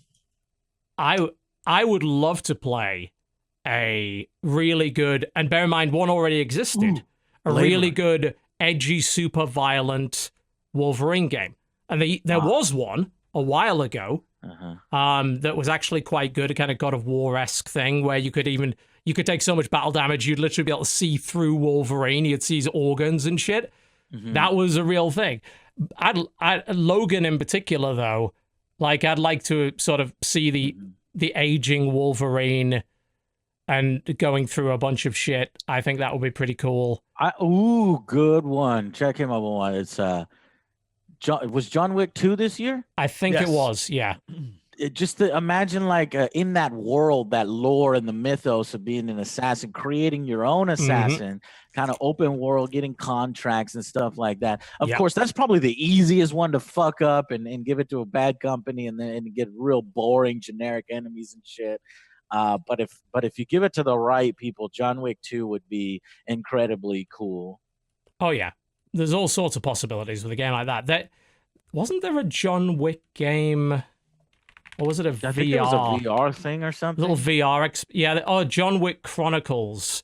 Yeah, just a little VR thing that was tied in. That was actually a movie tie-in. Weirdly enough, it was developed in part by Starbreeze, of all people. I want a game based on Assassin's Creed. What's that movie? No, that was last year. The But Assassin's Blade Creed Runner game is a based on the really Assassin's good Creed one movie. too, because that universe is really rich for exploring. I mean, I can't wait for Cyberpunk from CD Projekt Red. Oh, yeah. So There was a Blade Runner game a long time ago. It was I'm very all good, for actually. more of that noir sci-fi thing if they could do it in a video game. Yeah, definitely. I mean, and there's been a Blade Runner game before. It was a really good point and click, actually. Yeah. That was They'd really, be really different every solid. time you play, I think. It's gotta be. There's I a would, there's a since I- terrible. since- Sorry, go ahead. I was gonna say, since I love games that are kind of mind trippy, I would love like a game version of a concept like Mother or like Shape of Water Mm. just came out. You know what I would love? games that screw with your head, and Mm. like you haven't seen a lot of that in recent years. There was a GameCube game that really was like, what the fuck is going on? Eternal Darkness. I think it was Eternal Darkness. Yeah. Fairly So- notorious for that. You know, games like Pandemic or those Meta. games where they create a virus or whatever. Yes. I would like one for the, I'm sure, horrific flop, the movie Geostorm. Oh You're God. you're the mad scientist who controls the weather, and you Yeah. get to see what happens when you mess around with the weather. I think that'd be fascinating. I would. Yeah, as a god game. Yeah, I would enjoy that. There was actually a real-time strategy game, pretty obscure from about 5-6 years ago, where weather control was one of your weapons, like one of your kind of powers and stuff like that, and you had units that affected the weather. I'll be damned if I remember the name of it, but that did somewhat exist, and the concept was cool. It was fucking shit, obviously, but it was a great concept. like I haven't seen Geostorm. I remember from the trailer though, it Apparently had it's one fire, of the ice, worst water, movies lightning, in the it had year. everything. So Apparently, it's not I would even a love proper to do disaster that. movie. It's some shitty mystery thing. Because I'd Stranger happily watch Things it. did have actually a tie-in. So It did? It was Yep. free and on. It was like this little. Some retro mobile, thing. isn't it? Yeah, it was this little retro game. Yeah, it did exist. Stranger Things did have that. Things had one. Any other TV shows? We good? For TV shows, ooh. Star Trek Discovery, a video game based on that. Yeah. Yeah. But base it on the Orville, Orville. one based Base it on the that. Orville instead. Yeah. Hey, I love that idea of being sort of, A you've got space comedy, yeah. you've Video gotta- game gotta- space comedy. you're like, you're sort of a run-of-the-mill middle management in space kind of thing, where it's like, well, the crew's okay, they've got some potential, but they need, like, improving. Like, they're all kind of a bunch of dicks. One's clearly an alcoholic. One can't stop pulling shitty pranks on people. They're constantly fucking up, and you're having to explain it away to the Admiralty. It's like, no, we totally did not just infect the timeline of this or anything like that. I would love a game based on a run-of-the-mill starship rather than the paragons of humanity, just trying to muddle and their major way mechanic through. of that game would be when you talk to aliens on your big view screen, and there would be some crazy ass options that you could say to them and stuff like that, and see their reaction. Yo, I like chat's coming up with some great ones. I like the idea of a Westworld game where you create like an adult themed park and then it goes crazy and you have to manage that. That'd be fun. Jurassic that's- Park but with robots. Ooh, That's definitely going to be a VR thing one day, Westworld. Oh, yeah, you can almost guarantee that. Like that kind of an idea. I saw another one that I really, really liked. Star Trek Bridge Crew it could fill Yeah. that was a good one. Oh, this is clearly the best idea. Pitch Perfect 3 gritty realistic fighting game. Good job. God damn Mr. it, Fizzer. no. Those girls, they want to All win right. so badly. Knives come out. All right, we can Great. move on from this category then. I'm going to throw out a really quick, easy category. All right. It's the Welcome Back Award.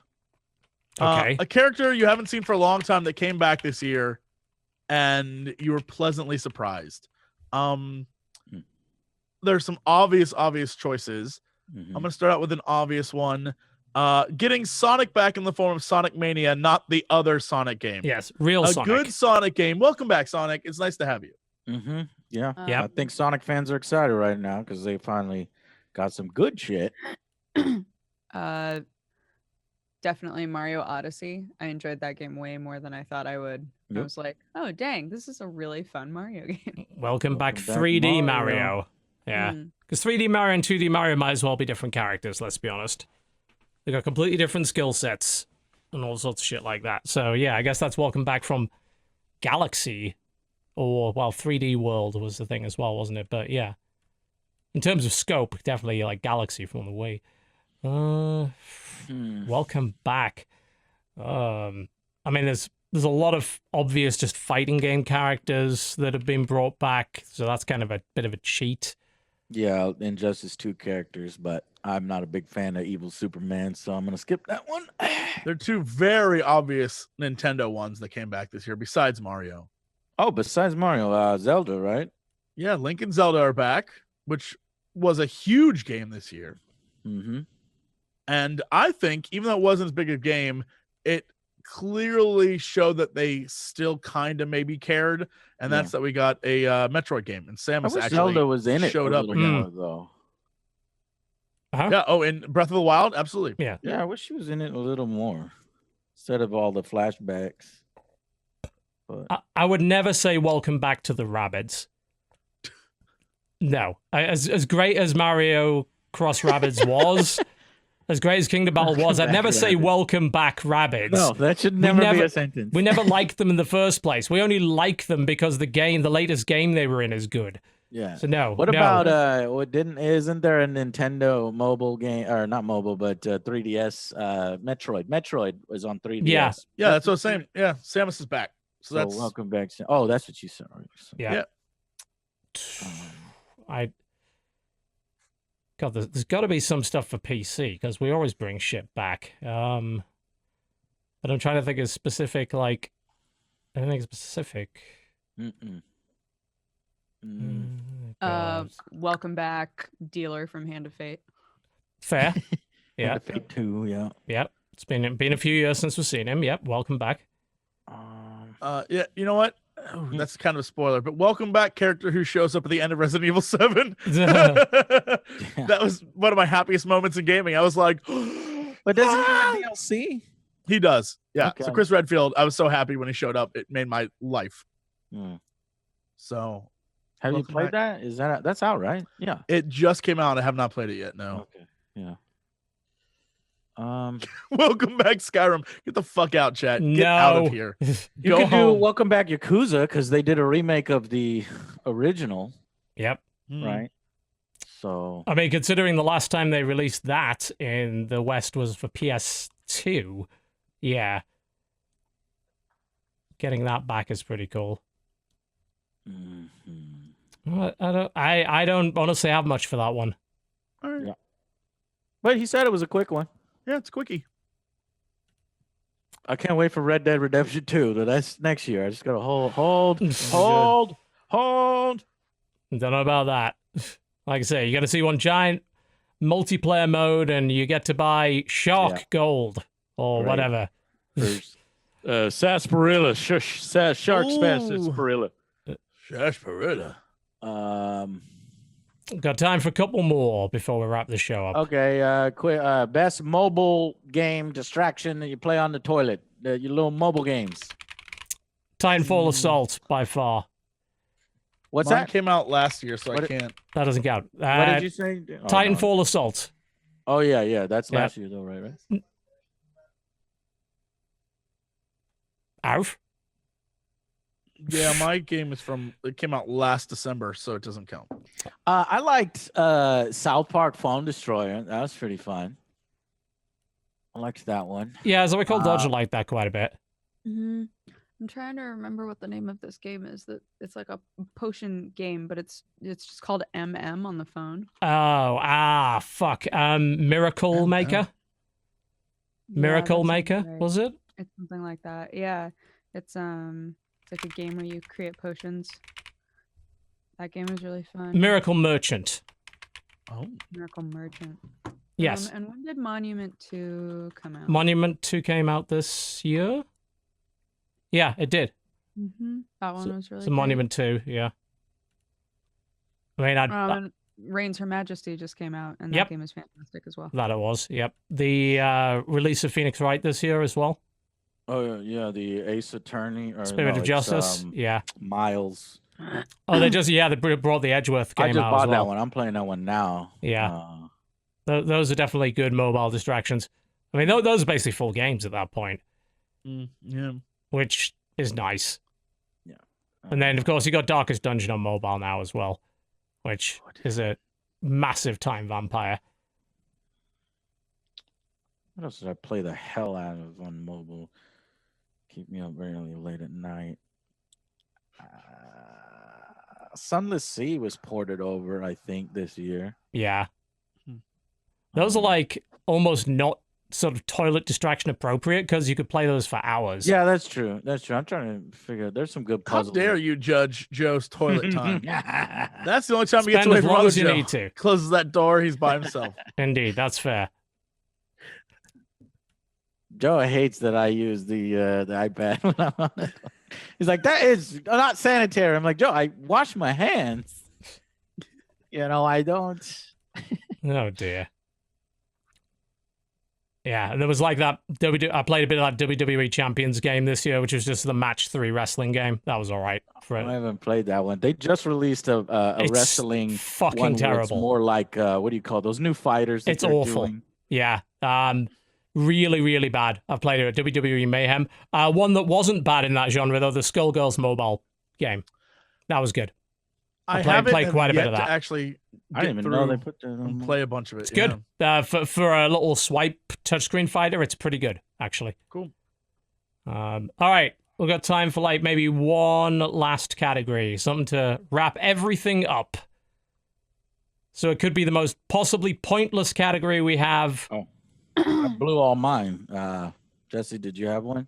A terribly pointless category. Terribly pointless category. Just to wrap Or up one our that somehow sums up everything. Sums up Oh, come on! everything. This is so easy. The game we're looking forward to the most next year. All right. That Okay. seems like a good way to wrap it up. Game we are looking That's it. forward to What the most in fuck is coming out 2018. next year? That's easy for me. It's let me put this stuff on again. Yeah, Red Dead. ready to go. Oh, Monster Hunter World. Mm-hmm. Yeah, for me. Man, At the moment, for me, it's the 2 upcoming BattleTech games, MechWarrior 5 Mercenaries and BattleTech. Do you Probably. have confidence in Piranha Games to do a good job with the mercenaries? Since it's a single-player game, yeah, probably. Like, mechanics weren't the problem in MechWarrior Online. It was the business model, in my opinion. So, I don't think it's... I think it's a pretty good chance it'll be good. And if it's not, BattleTech, from what I've played of it, already is. So, yeah. Bloodstained will be coming out next year. I hope that's good. The game I'm most excited about, Octopath Traveler, y'all. Octopath Traveler. That game's gonna be so good. It's gonna take me back. Gonna rewind time for me. It's the Switch game that is a sort of 3D meets old school style pixel RPG. They released a demo of it and it looked awesome. And there are 8 characters you play as, and apparently each one has a different story. And I'm not sure the exact mechanic, but like I'm very excited about the potential for this. Let's see. I know they're not going to fuck up Red Dead Redemption 2. I have complete confidence. well, not the in that. single player, But anyway. Anthem has, it's EA, so I'm really curious to see if they're doing paid customization and progression like Yes. they, Yes. that could potentially fuck that whole game. Almost certainly. And we're also talking about a genre that hasn't really been done well yet. They've had, The Division, which didn't launch very well. Destiny 2 also didn't launch very well in that genre. Then you're asking EA and BioWare to come up with something that is good right off the bat, Yeah. that isn't drowning in horrible monetization. Good luck. Super skeptical on it. I would We'll see. like for it to be good. I never hope that games are bad, but of all of the games that could suck, that would be pretty high up the list. Can we get a fucking Star Citizen game in 2018? No, That it's would be never nice. gonna. You're not gonna Never get it. happening. 2025 minimum. Fuck I'm looking forward to Metro. I think Metro Exodus could be fun. it. Ooh, Yep. good one. Yes. Yeah. Yeah, I'm a little worried about the fact that they say that they're including sandbox survival in this one. I don't know what that means for the series compared to the other two games, which were very much just like FPS murder. Mhm. Go They had through a dark couple of passages little with the light. survival. They had I thought some it was just survival meant to be elements. more but- open. So I that's what I'm hoping, is that it's not going to end up being like me wandering the fuck around in Yeah. the frozen wilderness trying to survive. And it's Mhm. like, watch your food bar. I'm Oh, gonna be like, yeah. fuck. like Yeah. Lost Planet 2 and stuff. I don't want that. Yeah. But my hope is that it's gonna feel the same way as the other two games, which are pretty fun. Yeah. I'm hoping for good things out of that. Yep. All right. Dragon Ball Fighter Z. I'm looking forward to. I think the visuals on it are pretty good, and it's interesting take on the fighters, more arcade style fighting. So I'm excited about Dragon Ball for this year or next year. No Attack Fighter. Yeah.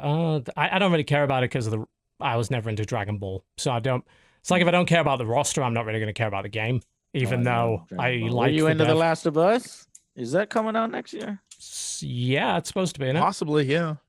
I was never Doesn't into it. have a release date, does it? You might be right. Oh But my it's god, entirely Dinosaur possible. Race 9 comes out in February. On February 13th. Really? That's my Valentine's Day, y'all. Bless you, bless the world. I'm gonna tweet out about my amazing date with Xiao Yun. It's gonna be great. I'm so excited. Yeah, Last of Us is slated for 2018, but no other specifics. Okay. I don't know anything about this series, but I'm sure it's a big thing for others. Kingdom Hearts 3. Oh, We'll God. never see that I've- game. It'll we'll your never see it. grandchildren will play that game. Oh, okay. It's never coming out. It's never gonna- Your grandkids will be like, "Tell me about Kingdom Hearts 2, Papa, Grandpapa." And they'll be like, "Well, it was fucking weird. Get ready, kids." Oh God, I'll be happy to see the expansion for Civ 6. I'll put it that way.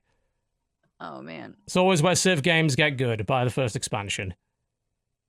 With Disney buying, I just remember Disney bought Fox now, so they can add a whole new. They can No, add Star no, Wars. They can add no. fucking X-Men. They can Oh add God, Deadpool into Kingdom Hearts 3. the Simpsons just show up. It's like Christ. Oh dear. All right, it's about time to wrap it up. Like Dodger is just suffering over there. We need to end this. Eat my shorts, Cloud. I need. You need that to Alberto. happen at some point. All right, that wraps us up for episode 200 and for Co-optional in 2017. We're not going to be doing a show a day after Christmas, I'm afraid. We're taking a week off for that, so don't expect a damn thing. No presents for you from us. You have to rely on others for that. Damn. Not going to happen. Well, it was fun, guys. Thank you for having me on, and Good to see you once again. Yeah, I miss like- you guys. We'll see you again in the next 5 years for your...